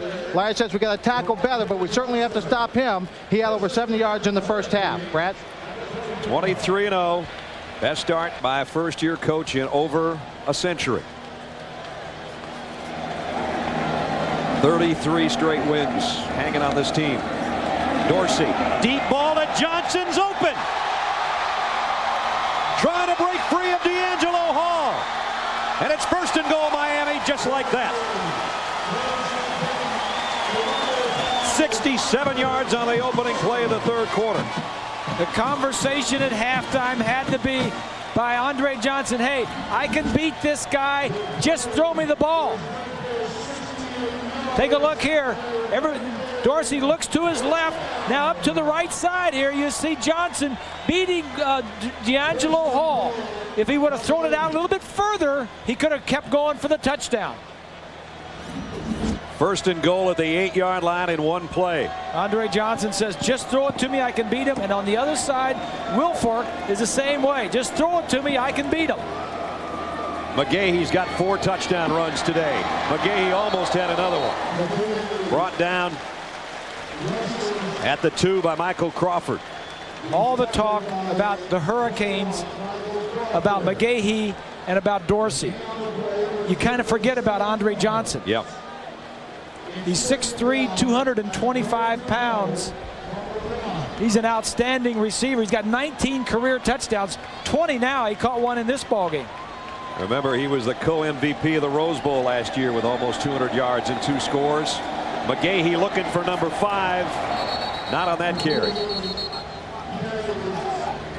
Michael Crawford made first contact. It'll be 3rd down and goal. The field goal kickers have had the day off. They have. So far, there have been 8 touchdowns. 3rd down and exactly a yard to go. Opening drive, 3rd quarter. If you just went out to grab a sandwich and came back, 68-yard pass from Kenny Dorsey to Andre Johnson has set Miami up for another chance at another touchdown. 3rd and goal. McGahee, right side, another touchdown. Number 5 for Willis McGahee on the day. Number 26 rushing on the season. You don't think they have confidence in that running game? They get down in there, 3 times in a row, they just pound it in there. Remember what we said about the opening drive of the 3rd quarter? Would it set the tone for the rest of the game? That might have it. That might have been it. You sound like a coach, because that's exactly what both coaches told him. 42-21. Johnson got the big chunk. McGahee got the rest. Haji Razuli, 74, coming into your picture. Fullback's going to get a block, and then a couple guys get their hands on him before he crosses, but it won't be denied. Baki is 45. Pile 35 gets blocked. Touchdown.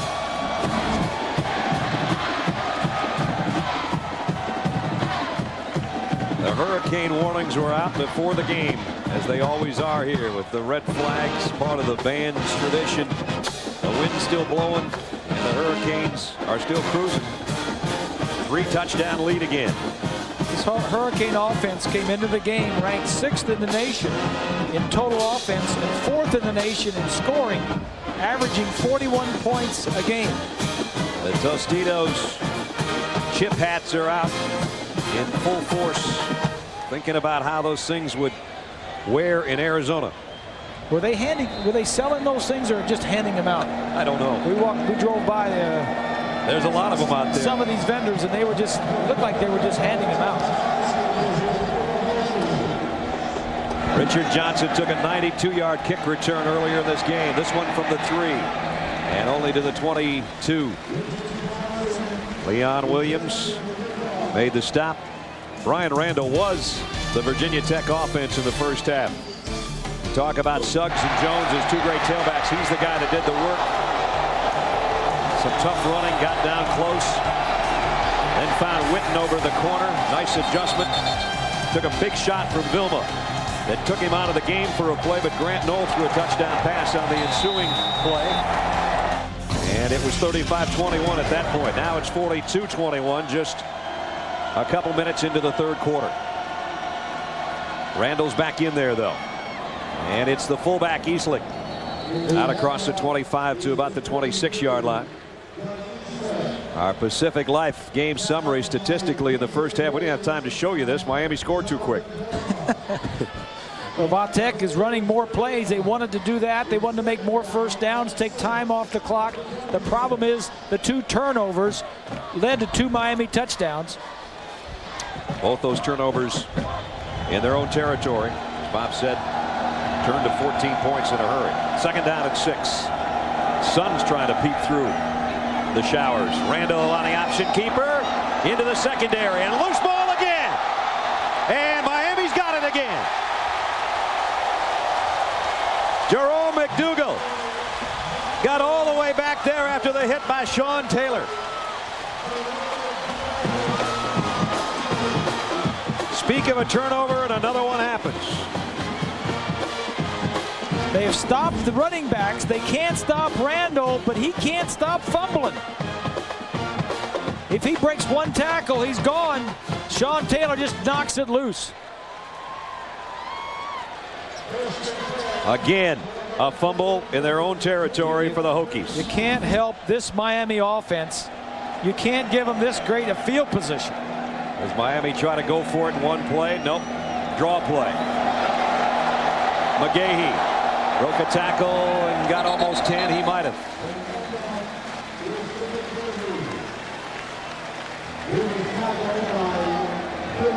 So Willis McGahee with 5 touchdowns on the ground today.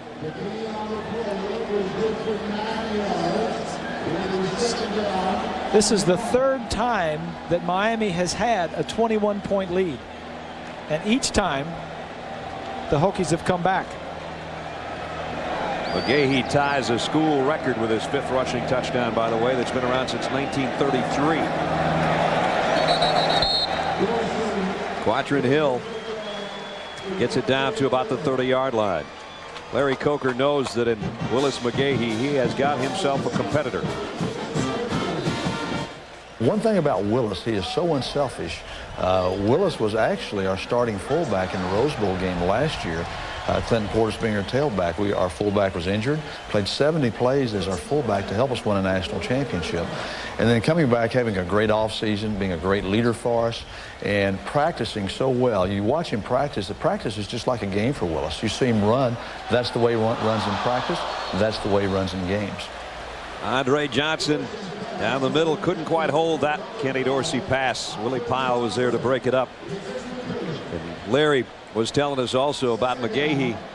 He said not only did he play the fullback role and play it unselfishly, he said even if he stays in the game and the play isn't called to him, he wants to stand and block for somebody else. And he says if you put in a back and you bring him out and you run a running play that his replacement has to block, he'll say, did you take me out because you wanted the other guy to block on that play? Exactly right. He says, I can block. He just wants to play every down. Yeah. 2nd down and 10.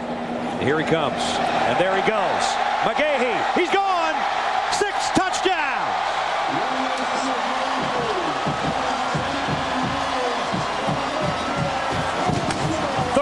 yards. And even half-dozen touchdown runs for McGahee. Trying to make a Heisman case. Trying to get his team to the Fiesta Bowl.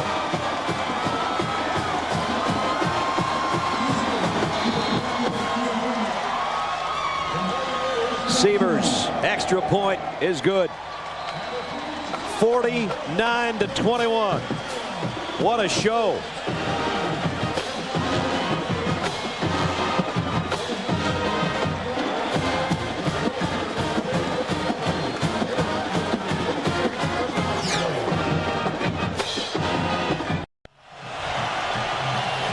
Our aerial shots courtesy of Goodyear. We'd like to remind you to take all of life journeys on the wings of Goodyear. Captain Tracy Rockhold with us. Captain, great shots. Nice to have you with us. The sad shot for Virginia Tech is the scoreboard. It's 49-21. And we still have a long way to go. Sievers kick. Johnson will take it at the 5. Trying to cut outside again, and they've got him bottled up before he can even get to the 20 this time. Howard Clark made the tackle on the special teams. Go back to the touchdown. Watch the block of Vernon Carey and Haji Razuli. Those two guys, the linemen. Carey's going to slide down to the inside. Now you got 2 blocks there. Now this is where he's going to go, right up through here. Razuli, 74, stays on his man, and Andre Johnson outside being covered by D'Angelo Hall. He just can't make it. He just can't react to it. And that touchdown by McGahee broke a record that has stood for almost 70 years. Single season, single game rushing touchdowns of 6. Whistle stop play. And it's a legal procedure against the Hokies. Well, the Hurricanes are just dominant on offense. And Ken Dorsey is just doing what he has to do and is happy to allow McGahee to score the touchdowns. They've scored. If you take out this one right here where they just knelt down right before halftime, you take that out, they've scored on 7 of their 8 possessions. Wow. 1st and 15. Virginia Tech backed up to its own 12. Randall. Pressure coming. Going deep for Witten, and he overshot him. And if Randall would have had that one back, he would have taken off up the middle for about 30 yards. There was nobody in front of him. but he was determined to throw it and did have a man open, but he overshot him.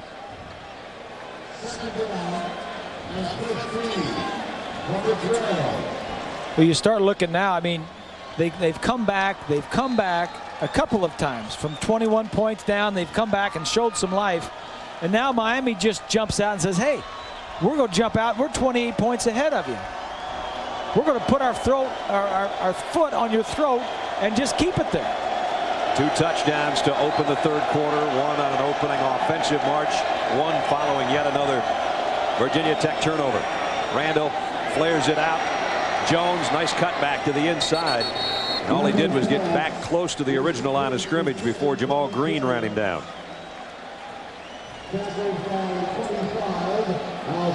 There's the conductor of the Miami ground machine.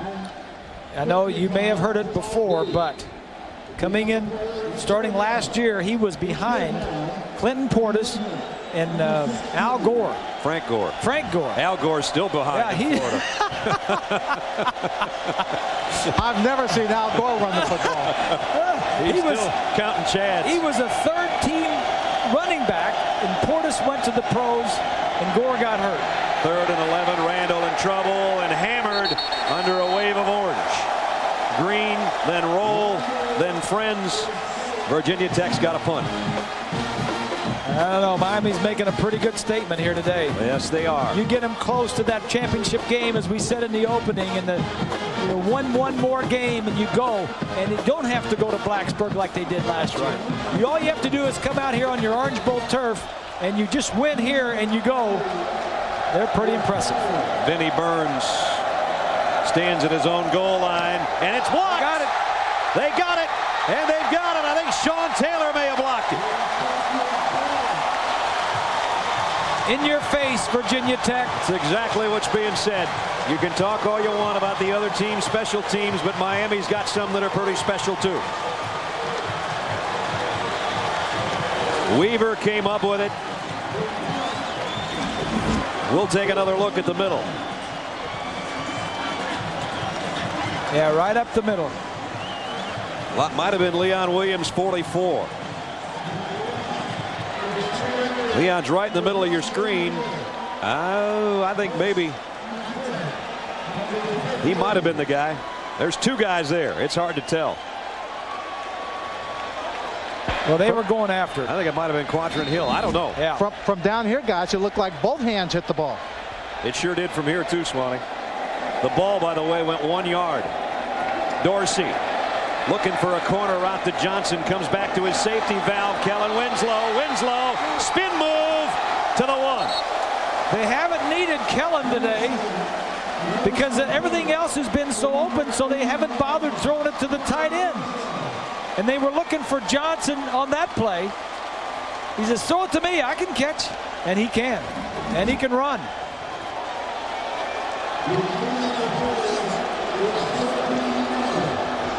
Remember, McGahee's already got 6 touchdowns. I think they're going to give Jared Payton a crack at it. McGahee trots to the sideline. 1st and goal. At the 1 yard line. Payton is the tailback in the eye. Wearing a very familiar number 34. He wants to throw back to Dorsey. And it's intercepted, and this is going to be a touchdown the other way. That's gone. Willie Pyle. That's It's gone. going to take it 99 yards for a Virginia Tech touchdown. And it should go the other way. That was an awful call. Penalty markers all over the field. 99-yard interception return by Pyle. You're leading 49-21. You don't need that one.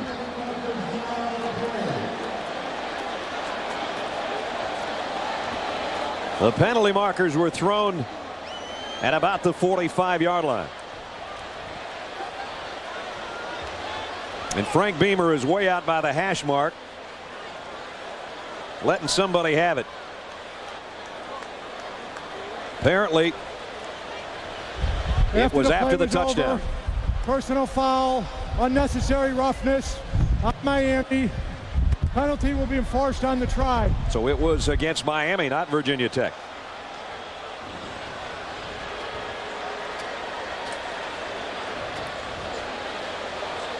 Well, I just think that's just an unnecessary call. I mean, you try to trick him. I know the players like it. In fact, we saw him working on that play at practice a couple of days ago, where you hand it off and you throw it back to the quarterback. We saw that in practice, and the players like those gimmick plays. But when you're leading 49-21, it's more likely to have something bad happen when you put the ball in a running back's hand and throw it across field than it's something good happen. If you want to score, just run the ball in. Plus, you look at this pass, Bob, it just seemed to come out of his hands very poorly. It did. I don't know if the ball was wet, or I don't know if his gloves were wet, but it just wasn't a good pass. That penalty was against Virginia Tech, and the extra point is blocked. The referee, and you saw it, he said that the personal foul was on Miami. It was not. It was on Virginia Tech. That's why Frank Beamer was upset. That's why the long extra point.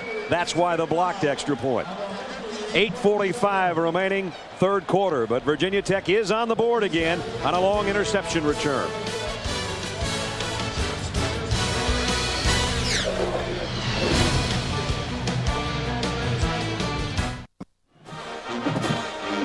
Virginia Tech in Miami, presented by 1-800-CALL-ATT.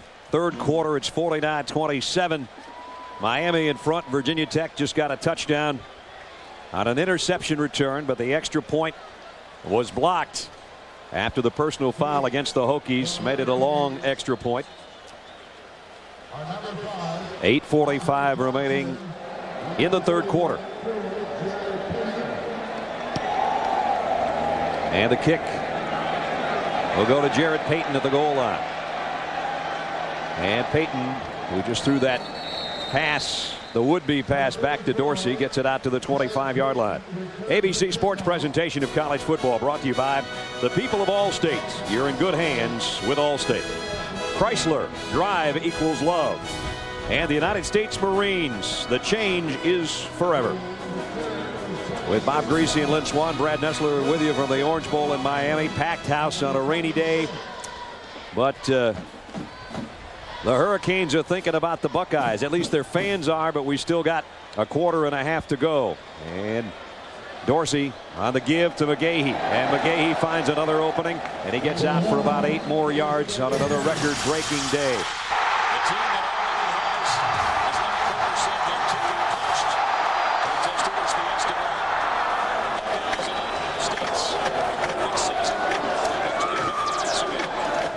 Them out west, and along with us is the head coach of the Ohio State Buckeyes, Jim Tressel. And Jim, first of all, congratulations on a fabulous year. Well, thanks, Brad. It's been a great football season for our young people. Our coaches and players have worked hard, and there's no doubt about it that you're seeing a great football game out there today where you are. And I know that you and your team are paying close attention to this one, and then barring some sort of miracle, it looks like this is the group you're going to be up against. Well, there's no question Miami's a great football team, but you can see there's no quit in Virginia Tech. They've been a great football team for quite some time. I've coached against Coach Beamer back in the old Ohio Valley Conference days, and but there's no doubt the Hurricanes are outstanding. Hurricanes with a first down here from just outside their own 43-yard line, and Kenny Dorsey with a pump fake and wants to go deep down the sideline again, and it's incomplete. Broken up over there by Garnell Wilds, who's had a good job in the secondary for Virginia Tech this year. You know, Coach, we're seeing a great performance by Willis McGahee today. Your tailback, a sensational freshman that we got a chance to open up the season with in his coming out party. The game we did was something special. A lot of problems, though, with the Stingers there. We want to ask you about Maurice Clarett and his injury status, I guess, right now. Well, the only thing that is good for us Stingers to have a little bit of rest, and fortunately our schedule, we went 12 straight weeks after the Pigskin Classic, and now we have a little bit of rest to prepare, and we'll see if he can get healthier. Yeah, Jim, sometimes that rest could work in the other direction. Obviously, you're going to have 2 more weeks off than Miami is. What do you do to prepare for that and get the guys back in game shape? Well, we're working hard right now conditioning. We head into final exams this coming week, and then we'll get right at our game planning. In watching Willis McGahee here today and Kenny Dorsey here today, Jim, obviously Maurice was early in the season kind of in the Heisman talk and all of that. How impressed have you been by Dorsey and McGahee? Well, they're great football players. There's no question about it. Dorsey has won just about every football game he's played, and there's a good-looking throw there. And he's a heck of a football player. And McGahee is extraordinary. He's been battled through some adversity, and he's all that they say he is. You know, Craig Krenzel probably doesn't get enough credit for what he did for you this year. You got to have a smart quarterback. He's been everything you asked of him. Well, Craig Krenzel's an outstanding player. He studies the game. He's a great leader. And just watching him here in our practices this week, he just keeps getting better. Capshaw to punt. Finally, Virginia Tech forces a punt. D'Angelo Hall will take it at the 11. Looking for a block. Got one big one. And now he's got the sideline. D'Angelo Hall got a block. Capshaw's out of the play. Jared Payton to beat. And Hall is tripped up. Jared Payton saved a touchdown. Tell you what, these special teams and these kick returns are outstanding. Valtech has been known for these for a long time. It might have been Maurice Sykes, not Payton, on that tackle, but he saved a touchdown, that's for sure. The wall is set up to our left. He's looking for friendly white shirts. There's a block there, another block there. He's taken 2 already to the house this year and almost took this one. And that was Sykes, 36, that just tripped him up. A 71-yard punt return.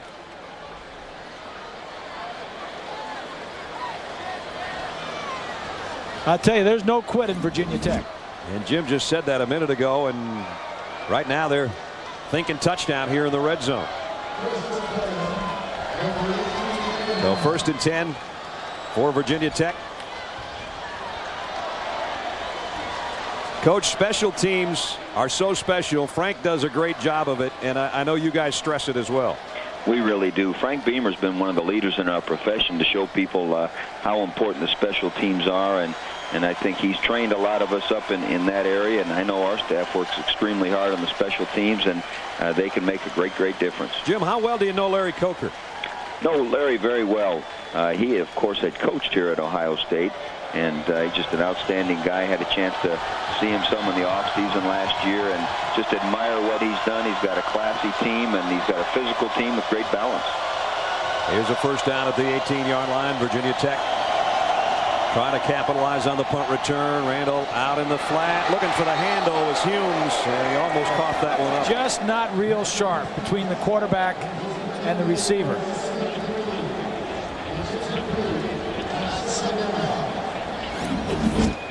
So important to have speed. Here's Sykes, 36 at the bottom of the screen. Now he's laying back. He's not thinking he's going to be needed, and then he thinks, well, maybe I will be needed, and he catches him. Just barely. He was down for a long time over there. That's why there was the hold up before the snap from the 18. Now 2nd down and 10. And Randall all wrapped up again. Coach, you know, you never win a championship without a good defense, and you've got that. Well, we really do. Our kids have been playing well on defense, and our staff has done a great job. Mark D'Antonio, our defensive coordinator, has led a great staff there. And I think our kids play hard. They run to the ball. I think they're a real smart defense. And in a balanced team like Miami, a team like the folks that you can meet in championship games, you better be focused and you better be ready to handle balanced attacks. 3rd down and long. Fans come to life for the Hurricane defense. 4 wide receivers for Randall. Down the middle, Witten's got it. Nice cutback. 1st down. It's going to be 1st and goal at the 4. And Sean Taylor saves a touchdown. Witten, who had a touchdown catch in the first half. So, Jim, you're kind of used to these championship games, though, at a different level. Well, that's right. I've had the good fortune to coach in a number of national championship games, and it's going to come down to, like you talked about, which defenses play the best, who takes care of the football, and those all-important special teams that you were just outlining. Kevin Jones in at tailback. It is 1st and goal at the 4. On the option, Randall, late pitch to Jones, got a block. Not quite. Dragged down. The speed of Miami Again, the story, bringing up a 2nd down and goal. Jim, again, we want to congratulate you on an undefeated season. I'm sure you're looking at Larry Coker going, man, this guy's never lost as a head coach. That's pretty good. That? Larry's done an unbelievable job there. And Butch Davis came in and I thought just did an extraordinary job. And Larry picked it right up. And they have not missed a beat. Coach, as nice as Columbus is, I think you'll find Arizona to your liking in early January. Good luck. Well, thanks so much. Good to be with you. Good luck. Jim Tressel, head coach of undefeated Ohio State. They'll play Miami in all likelihood unless Virginia Tech can muster some kind of amazing comeback. And the Hurricanes, the ball's loose again. I think it's been blown dead. Our thanks to Jim joining us here in the 3rd quarter and on a sensational season for the Buckeyes and their fans. They're waiting on the Miami Hurricanes if they can win this one. Our matchup presented by 1-800-CALL-ATT.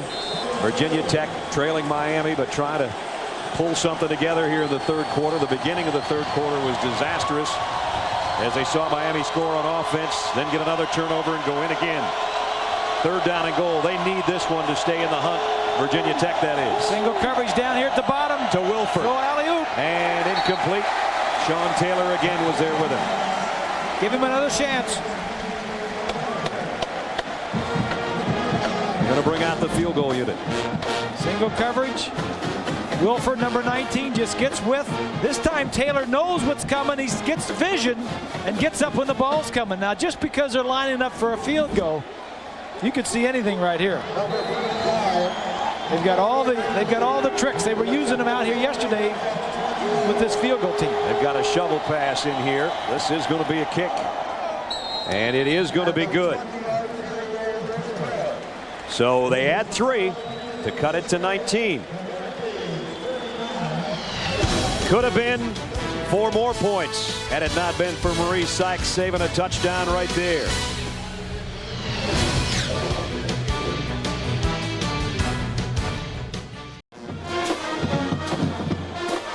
Virginia Tech closes to within 19 with a field goal. On senior day at the Orange Bowl, 20 numbers up there. 17 scholarship players and 3 walk-ons playing on their final home game.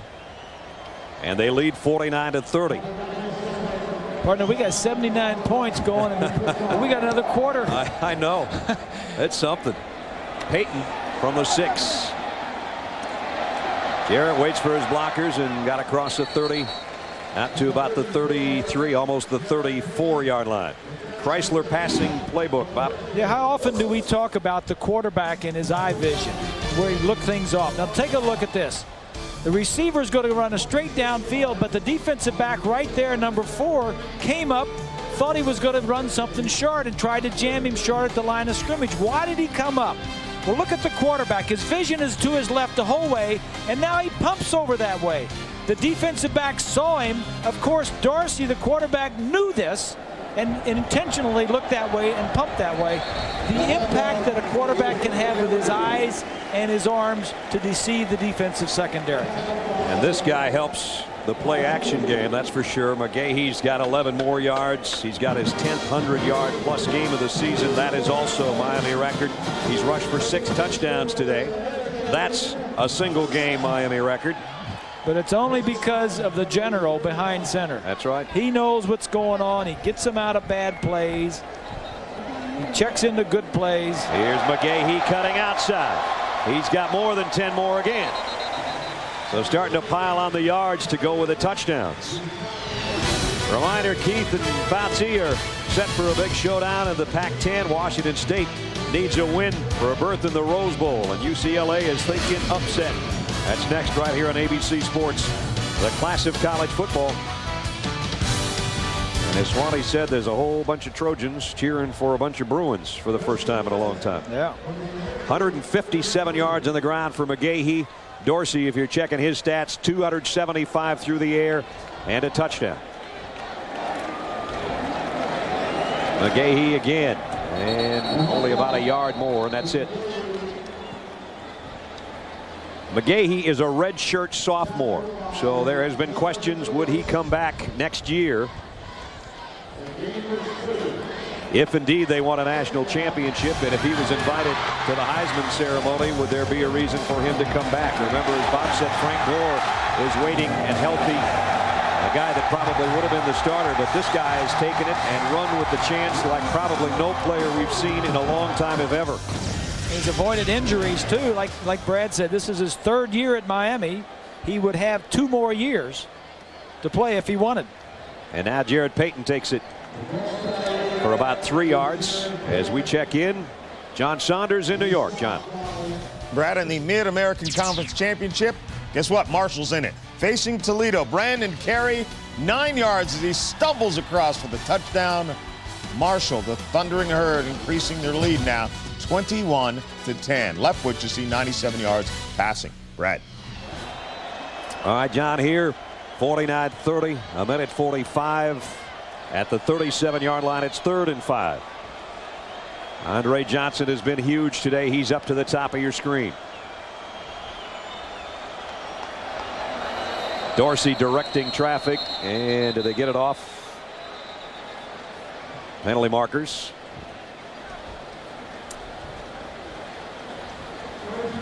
And it's delay game against Miami. This kid has been a winner all but 1 game as a starter. Makes good decisions, 37-1. He's a playmaker. He doesn't have great arm strength or mobility, but give me a guy that is a playmaker, can make the plays. He has intelligence to get you out of bad plays and into good ones. His quick release, and he's an accurate thrower. And the last of all, he's a competitor. He says the one loss to Washington 3 years ago is what motivates him. He's a fear of losing motivates him more than anything. Here he is in the pocket. Got hit as he threw, and he's intercepted here, though. And here's Ronnie Whitaker. And Whitaker, Andre Johnson's tracking him down from behind. I don't think he knew number 5 was behind him. He was cruising for 50 yards, though, on the return. I've never seen a game that had so many big plays for one team like Virginia Tech, with the punt return and the kickoff return. Now, and they're still down 19 points. The interception, they almost went all the way. Now, the pickoff. Johnson had that in his fingertips, and it was just swiped out of there by Whitaker. Ball was right there. And another scoring opportunity now for Virginia Tech. Down 19, but 1st and goal. Just inside the Miami 10. Suggs cuts back. Suggs, touchdown. It ain't over yet. You know, this is the same thing that happened in that game last year that we did in Blacksburg. Miami got way ahead and then just kind of put on the in cruise control, kind of coasted, and Virginia Tech never quit. Kept coming back. That's a reflection of that man you're looking at. They respect Miami. They don't fear them. Rushing touchdown number 2 for Suggs. Extra point is good. It's now a 12-point game. So Virginia Tech hanging with the number 1 team in the country.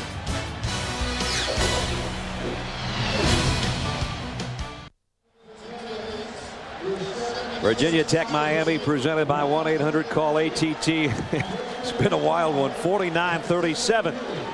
And we still have almost 16 minutes to play. It's hard to remember all of the big plays that Virginia Tech has had. They've had 2 interceptions that have been returned for big yardage, a punt return, a kickoff return, and then they've had some fumbles of their own that have helped Miami score. So the kickoff upcoming. Looking in from the Goodyear blimp. Virginia Tech 3 turnovers. Miami has 2 now. And what looked like it was going to be a long game for Andre Johnson. The ball just snatched out of there by Whitaker has turned into a touchdown. One of the up men takes the kick return and busts it out almost to the 45-yard line. That was Humphrey, backup fullback. Nice 24-yard return. A conference crown and a BCS bid on the line tonight. Number 9 Oklahoma takes on number 12 Colorado in the Big 12 Championship. Dr. Pepper Big 12 Championship tonight at 8 o'clock, 5 Eastern on ABC Sports, the class of college football. Brent Musburger and Gary Danielson will bring you that one. Here it's Miami leading, but their lead's been cut down to 12. Good field position, though, from the 44-yard line. McGahee, boy, just as quick as a cat on that cut outside. Nice open field tackle, though, by Jimmy Williams. Saved a big gain. That move McGahee just made as he cut to the outside. Points allowed today the most since Virginia Tech in '99. That's the last team in the Big East to beat Miami is Virginia Tech. Well, like we said, when you play a team every year, you learn to respect them but not to fear them. Tech beat Miami 5 years in a row and has lost the last couple. We played 3 quarters, but if it's anything like the first 3, the fourth's going to be fun, so don't go anywhere. ABC Sports presentation of college football will return after this message and a word from our ABC stations.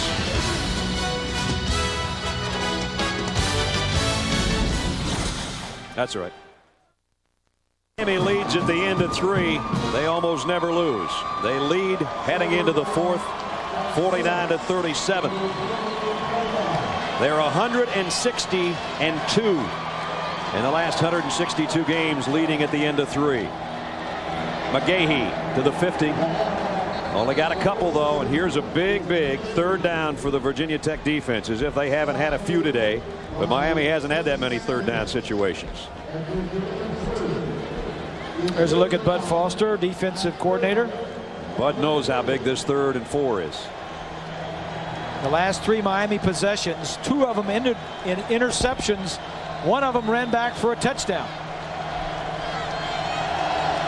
From the midfield stripe. They'll keep it on the ground. McGahee. And he got it, I think. Close. Jonathan Lewis made the tackle, but I believe he got it. And the referee says first down. Remember, the game was 49-21 with 8:45 left in the 3rd quarter. As you see McGahee's effort to get the first down. When that interception was thrown by Jared Payton, intended for Ken Dorsey, the play that Bob said that's just too cute, didn't need that. If they put it in the end zone, the lid's probably on this game. It would have been a 35-point game if they just run it in.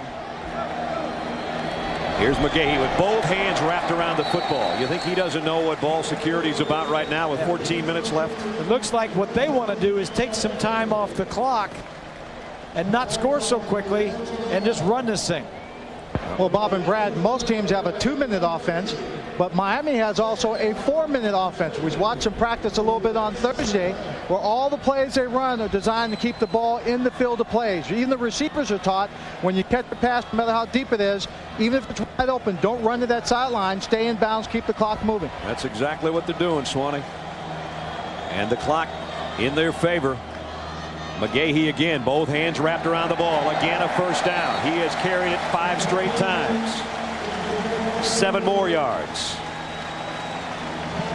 Virginia Tech, Miami, presented by 1-800-CALL-ATT, the top-ranked team in the land against number 14, Virginia Tech.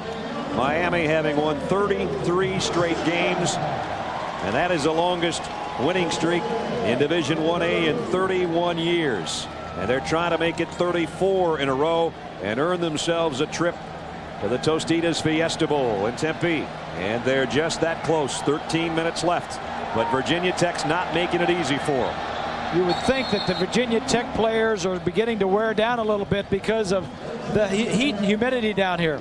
Timeout taken by the Canes with 12:52 to go.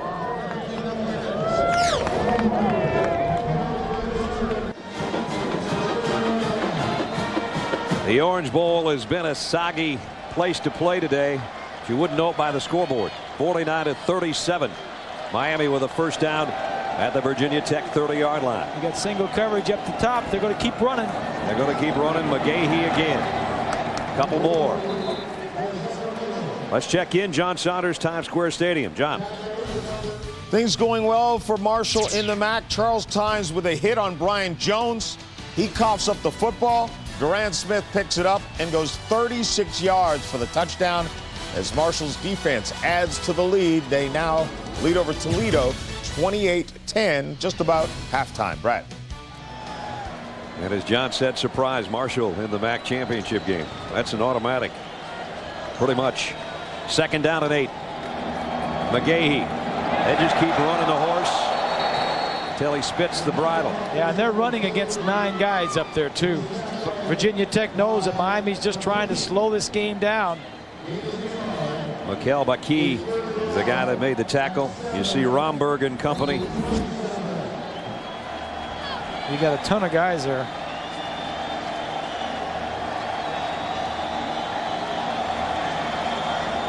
Third down and 7 coming up.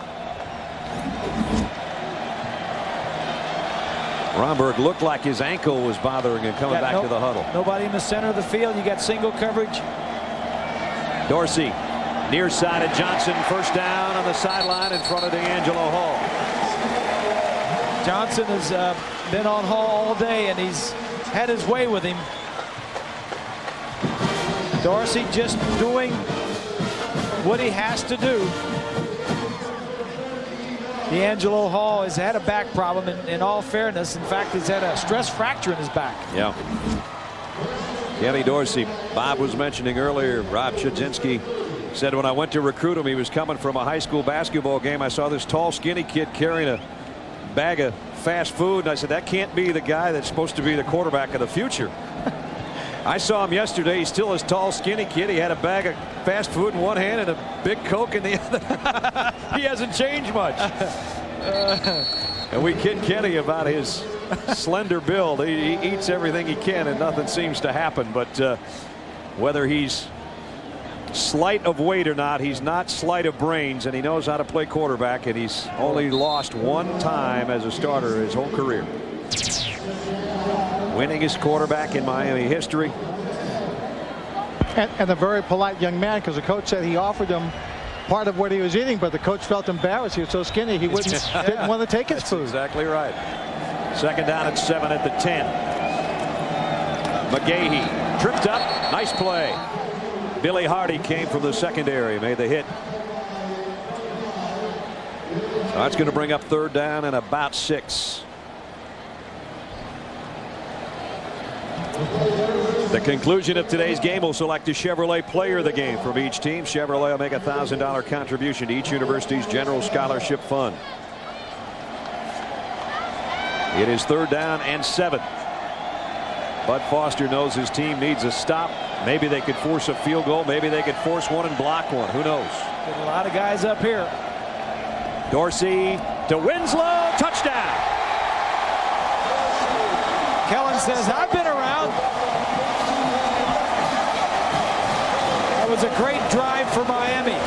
They reversed the system, the thinking of Virginia Tech. They wanted to take some time off the clock. They did, and they also got the score. It's a great point. Chewed up the time that Virginia Tech would love to have back, and then put an arrow right in their chest on that pass from Dorsey to Winslow. Seaver's extra point is good. 55-37. Dorsey's 2nd touchdown pass of the day. A rocket to his all-star tight end.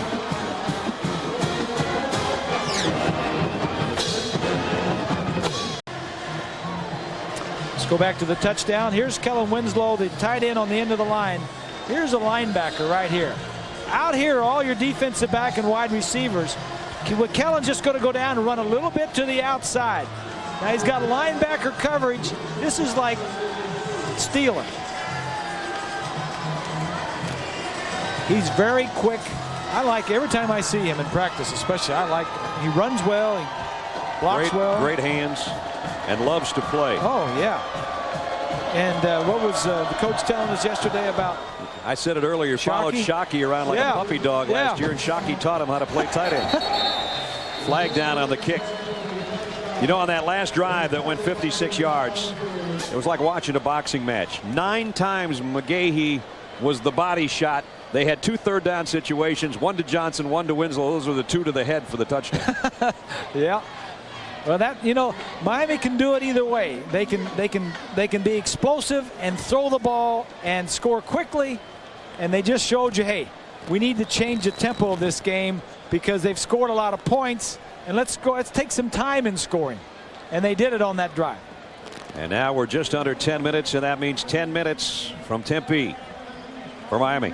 There's Bernie Kosar talking to Kenny Dorsey, two guys that have been compared in stature, and Kenny Dorsey says, hey, everybody knows I'm a geek. I go and I watch film at 6 in the morning. I go home. Romberg's got dinner made for me. And he said, and then usually my cat and his dog are fighting over what we made. His cat Stifler, and Romberg's got I think it's a pit bull named Kane. And Kenny Dorsey says, football and going to school and eating junk food's about all I do. Yeah, but he's an enjoyable kid. Yeah, he really is. He's been fun to be around, and we told him before the game that we won't see him if he makes the Fiesta Bowl, but we certainly have enjoyed watching him over his career here. 300-yard day, 2 touchdowns. Here's a kick. Johnson trying to track it down and can't get there. Virginia Tech will work from the 20. ABC Sports presentation of college football brought to you by AT&T. AT&T Wireless brings you M-Life, your mobile life made better.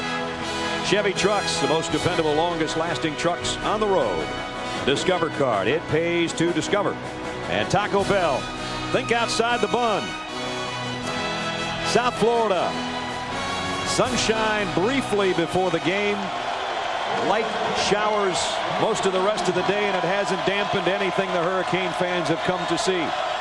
They are 10 minutes away from seeing their team go to the championship game again.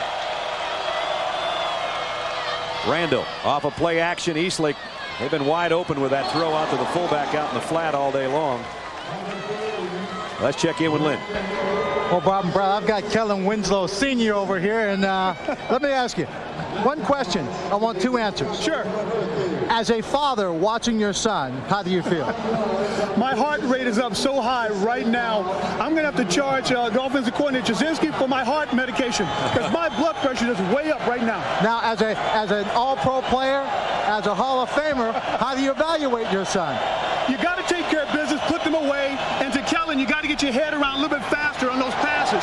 You can't wait until the ball gets in your hands. You got to get your head around a little bit faster. Now, you came down the sideline, and your son saw you down here, and what information were you exchanging? Just trying to tell him to get his head around a little bit quicker on those passes. Don't wait so long to come out of the break. Dan Faust was all over me my whole career. Come out of the break, get your head around. That's when the quarterback can make eye contact with you, as you know, and you will get the ball. If you don't look bad, the quarterback's going to go to somebody else. Well, I'll tell you what, you're doing a great job as a father and a coach. Keep it up. Appreciate it very much. Okay. My dad used to tell me to get my head out of some other part of my anatomy. That's what he used to do. The 43-yard line. Quarterback draw. Randall. And he might have gotten the first down. He tiptoed over there right at the marker. I think he got it. The Winslow family history. And the kid has put up some pretty good numbers as a sophomore, more than Kellen did at Missouri, but of course a long ways to go to be like number 80 was. And Coach Shula mentioned earlier when he joined us in the second quarter, the great overtime game between the Chargers and the Dolphins, considered one of the best of all time. Right. And they had to carry the old man off right here on this field. But that's the big advantage that a son of a player, an NFL player, or the son of a coach has. When he tells you something, you know that it's right. Here's Suggs on the option pitch. Nice play by Sean Taylor. When Kellen Sr. tells Kellen Jr. something and how it's done, or you ask Sr. a question and he gives you the answer, you don't have to wonder whether that's right or not. You know that it's been tested and you know that it's right. So last week you told Brian, don't come back 1 week too early. You'd better to come back 1 week too late. He said, well, that's a big game. Now he's starting this week. He is. Against the Jets tomorrow. He never had much movement anyway. Oh, boy. There's a slam. He took after his dad. It never had much movement. Only when he's trying to jump over his dog coming down the steps. Second down and 12 coming up.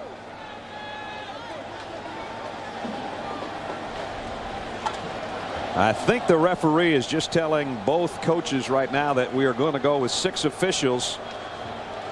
Greg Steed, the back judge, is suffering from cramps, and so We're going to try to go ahead. Bob mentioned the humidity, and even though it has been raining and the wind has picked up a little bit, this is not your normal December game as an official. It's not even normal for some of the players out there. Virginia Tech was sort of hoping for snow flurries today down here. They didn't get it. Randall. Oh, he's smothered by McDougal.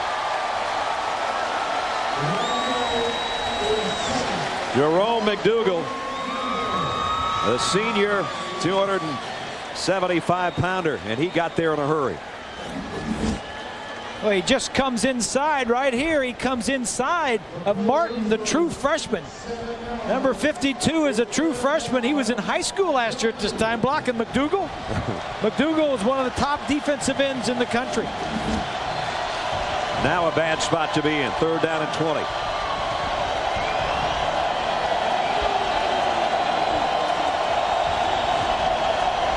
Randall from the gun. Pressured. Buys himself some time, but here comes the speed of that front wall. This time it's William Joseph.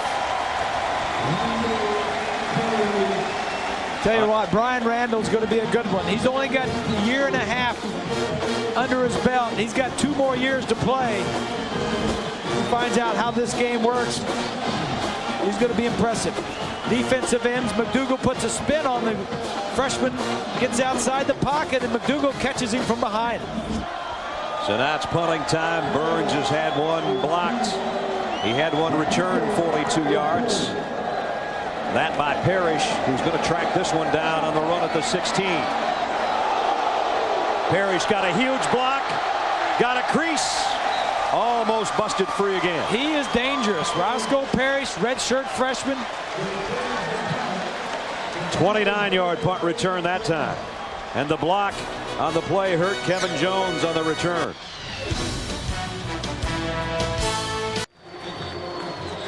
For all intents and purposes, Kevin Jones is basically a starting tailback. He's playing the gunner on the punt coverage. How about that hit by Taylor? Wow. I tell you what, when Suggs graduates this year and leaves, Jones will not be on the gunner on the punt team next year. Kevin's trying to make sure his jaw still works the same way it did this morning. Meanwhile, Miami leading 56-37, 7 minutes away from going to the championship game again. McGahee flags down, might have a holding call, which we have not had on Miami today. They don't give up sacks, and they don't get called for holding that often. It is a holding call against the Canes. That'll back them up to about the 35-yard line. Time permitting. Stay tuned for the Thrifty Car Rental postgame report featuring scores and highlights from across the country, including the MAC championship, the Army-Navy game. A look ahead to what follows us, Washington State, UCLA, and the Dr. Pepper Big 12 championship. All of that with John and Terry when we are done at the Orange Bowl. Offensive leaders, a 300-yard day for Dorsey with 2 touchdowns, a 190-yard day for McGahee with 6 touchdowns on the ground, a record. And Andre Johnson almost 200 in the air and a score. And Dorsey's had his way. If he wanted to throw the ball, he could do that. They scored on 7 of their first 8 possessions. He had it as well. If they wanted to run the ball, McGahee could get the yards. 501 yards of offense for the Canes. They came in 6th in the country in that statistic.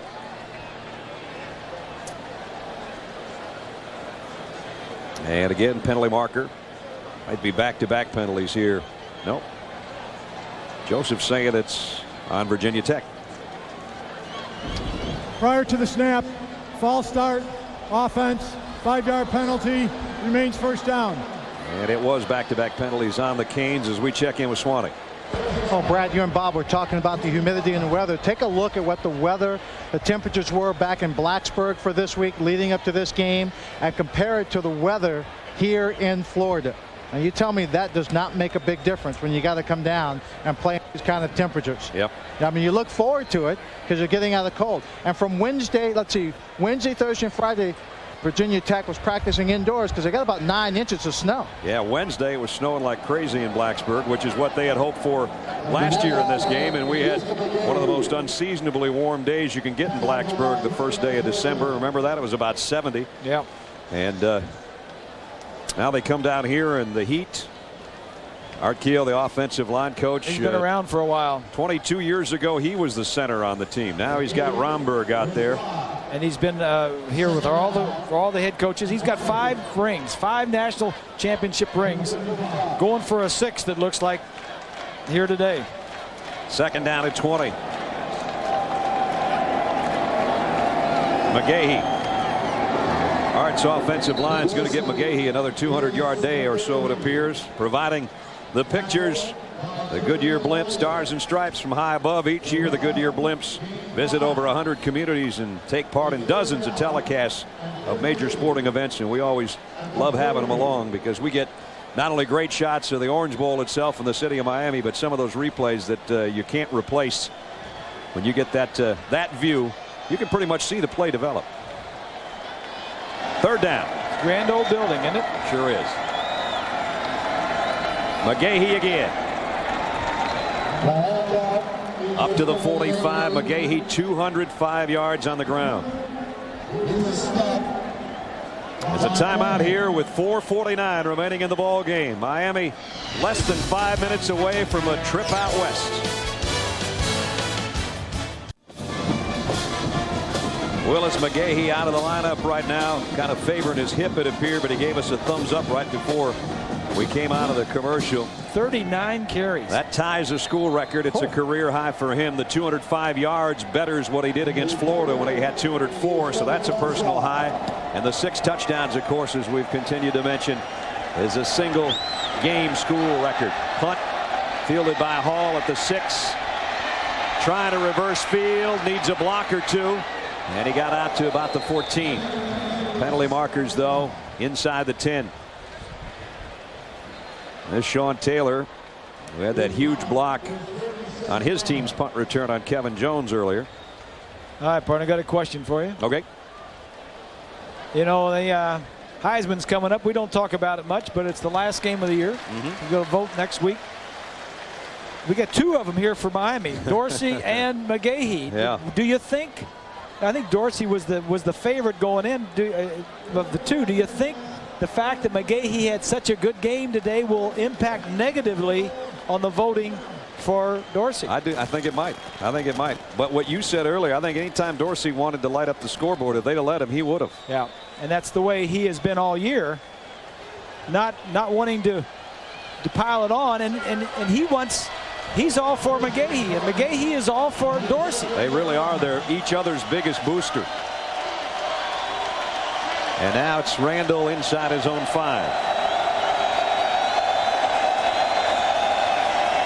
Suggs on a draw play. Didn't go very far. Jamal Green, who's had a good game. That whole defensive line, really, of Miami, that's about 9 guys deep, so all played pretty well, and that helps in the heat this late in the season to have as many guys you can rotate in there as they have. Who was the last Heisman Trophy winner west of the Rockies? And what year? I mean, it's been a long time since somebody out west won the Heisman Trophy. Has to be somebody from USC, doesn't it? Yes. Maybe Marcus Allen? Yes. That's got to be 20-some years ago. 1981. And by the way, when you were talking about McGahee having been a fullback, keep in mind, Marcus Allen also was a fullback at USC before he became a tailback. That's right. And said just that experience at fullback made him a little more courageous when he went through the line. Of course, speaking of USC, Carson Palmer was about as hot as anybody in the last 8 games of the season and completely throttled Notre Dame a week ago. And he's very much in that picture, the Heisman picture, that is. Larry Johnson, who we saw demolish Michigan State in a half alone, has got to be a guy that people are thinking about. John's talked about Byron Leftwich today for Marshall, who's had a sensational career. How about the injury marred this year, I guess? Exactly. How about the year Brad Banks did at Iowa? Yeah, you know, out of sight, out of mind. He hadn't played since, what, the 16th of November. There was nobody in the country hotter than Brad was for Kirk Ferentz's team in mid-November. So all those guys that were mentioned are probably going to be among the 5 that are invited. Certainly, you would think this guy is going to be one of them. And while there's been a lot of talk about the fact that it is supposed to be for the most outstanding college football player in the country on a per game year, There's no doubt that in the people that votes minds, they're thinking 38-1 ain't bad starting quarterback. You can't look beyond what a guy has done for his whole career. Ron Dane at Wisconsin had an average year for him his senior year. Randall in trouble. Down he goes. Joseph. Ball's loose again. They blew it dead. And Joseph and Green and Walters, McDougal and Wilfork and all those guys just keep coming, and they know number 3's got to try to get back there and do something with it. And so it's getting harder and harder on Brian Randall right now. And boys, before we leave this game, I want to just drop this little bit of information in there. You know, there are 13 players on this team have graduated already, and another 3 will graduate by May of next year. Matt Walters and Jim Wilson will graduate with double majors in a bachelor's degree and a master's. Miami's got 2 academic All-Americans on defense, Matt Walters and Jonathan Vilma. So they play a lot of good football, but their graduation rate, 71.2%, well ahead of the national rate at 59%. And that's, you know, they bring up a point that really talks about the whole program, and I think Don Shula touched on it earlier, in that they reflect Larry Coker, who has won with class. He was a longtime assistant coach that got this job, and he has said, I'm not the only guy that could have come in here, maybe won a national championship and gone undefeated, but they are a great reflection of Larry. And maybe this Miami group, if I can say, compared to 20 years ago, these kids are a lot of fun to be around. And I'm not saying the other guys weren't, but they were a little more players involved in that group. Having said that, you have to mention Butch Davis's name. Absolutely. Because he was the guy that was brought in the mid-90s to turn this around. This is not your Miami Hurricanes team of the 80s. There was a different way of doing things around here. Right. Paul Pasqualoni last week at Syracuse made a comment about there was a late play in the ball game about a pass on a punt.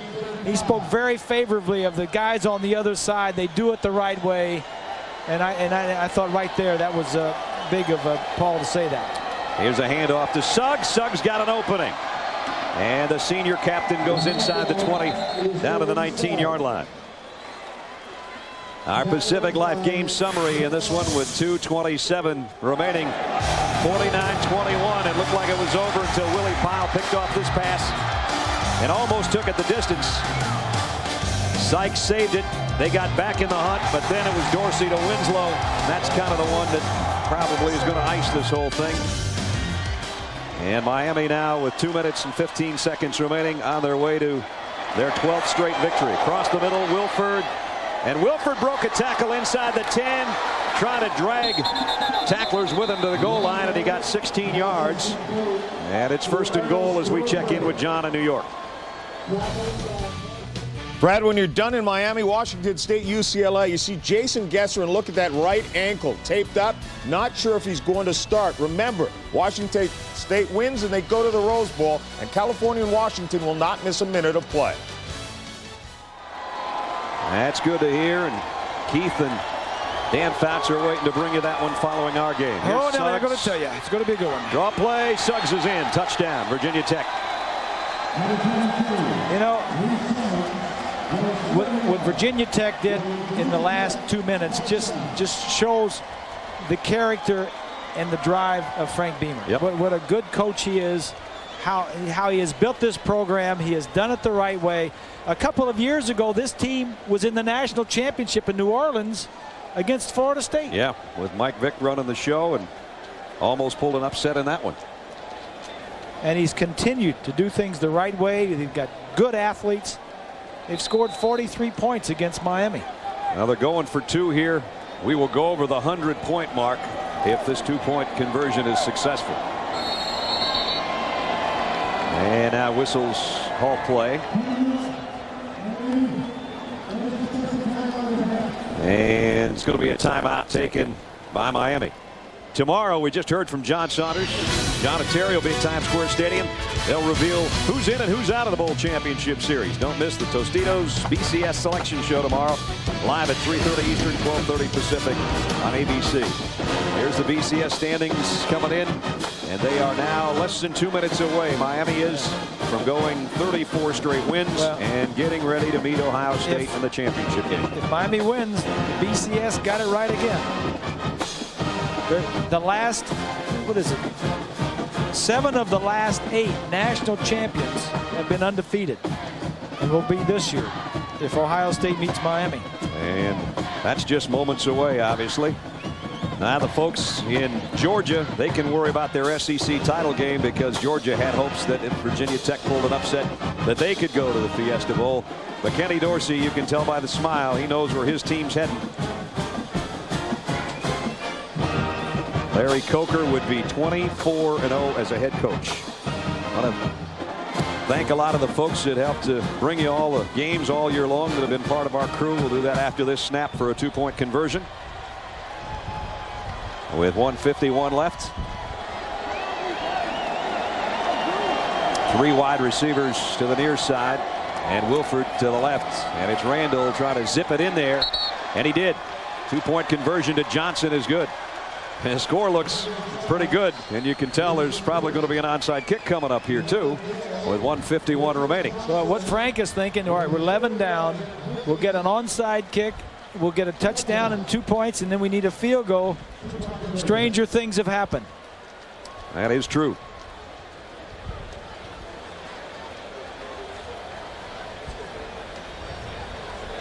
I want to let the folks in Washington and California know that you will see the kickoff of your game. The rest of the country will stay with us at the Orange Bowl for the finish of this one that has a little less than 2 minutes remaining. Our technical managers, Joe Caracone, our production managers, Mike Heskett. Our graphic coordinator is Kay Schumacher. Our computer operators, Andre Dawson. Anthony Holman's our computer statistician.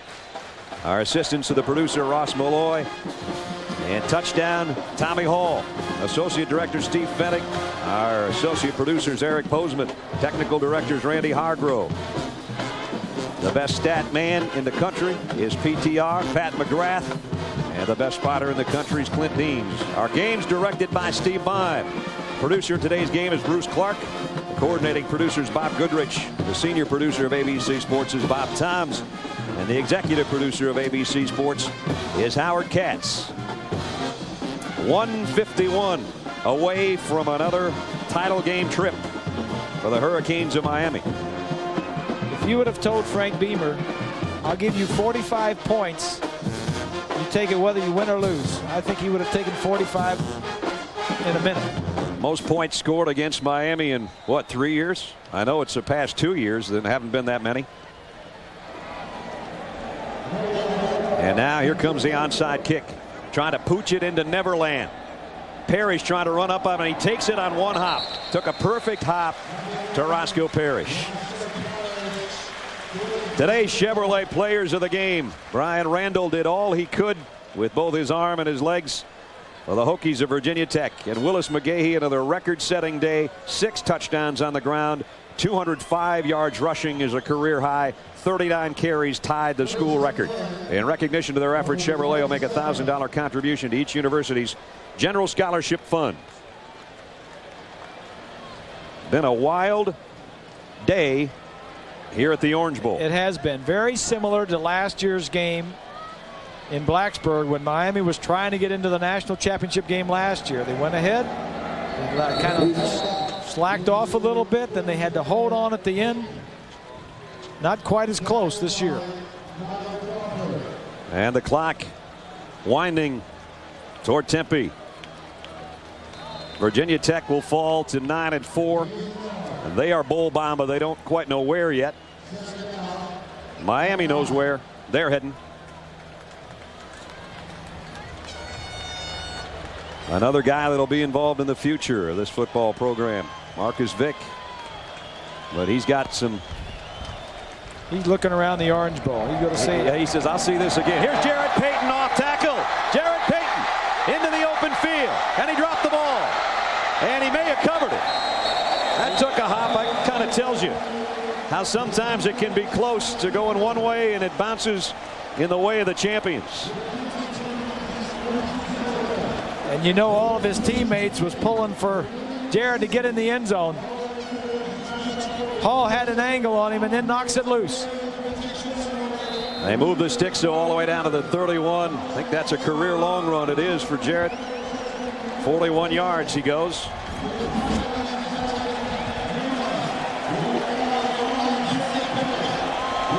Kenny Dorsey looking to the sideline. trying to get a call to come in. Might be the final play. Well, they are going to be Big East champs. We know they're state champs.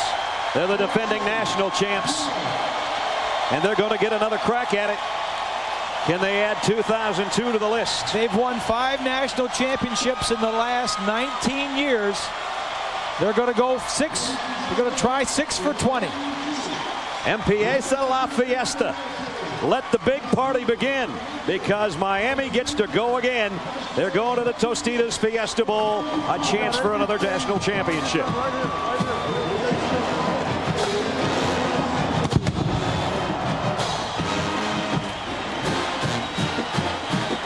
The house where 22 straight opponents have fallen. 34 straight wins for the national champs, and Swanee is on the field. Coach, congratulations. You've got it. You're headed to the Fiesta Bowl. You got your wish. Your defense stopped Suggs and Jones pretty effectively. Well, we just didn't stop the quarterback, and just a crazy game. We talked about it, and our players played so hard. I'm so proud of the way they played, just the effort they gave. Because we told them there could be some ups and downs, and certainly there were. Now, we know you have some offensive weapons, and you had the firepower. But are you surprised by 56-point offense put on the scoreboard? Well, a little bit against this Virginia Tech defense, because they don't allow many points. But we had a lot of firepower. We had a lot of skilled athletes, and we did a great job on the offensive line. What can you say about Dorsey and Andre and Willis McGahee? Well, I can tell you one thing. The man that pulled the trigger on it and kept them together was your quarterback, Ken Dorsey. Congratulations. That was a career day for you this afternoon. Thank you. It was a lot of fun, and the running game really came up big here in the second half, and we had to have that in order to get to the Fiesta Bowl. Was there a moment out there where you thought you couldn't move the ball down the field? Well, we felt confident, and we felt like we had a great game plan, and we executed, and I couldn't be more happy with my guys. Congratulations to you. Brad? All right. The champions remain such. Can they do it 2 years in a row? We'll find out. But they're going. 56-45 is the final over Virginia Tech. ABC Sports is online at ESPN.com. Keyword ABC Sports. Now stay tuned for more great college football action. Don't forget Washington State meets UCLA, and later tonight Colorado and Oklahoma in the Dr. Pepper Big 12 Championship. For Bob Greasy, Lynn Swan, and our ABC crew, Brad Nessler from the Orange Bowl in Miami, where the champions are still champions, and they've got a chance to be champions again. So long from Miami.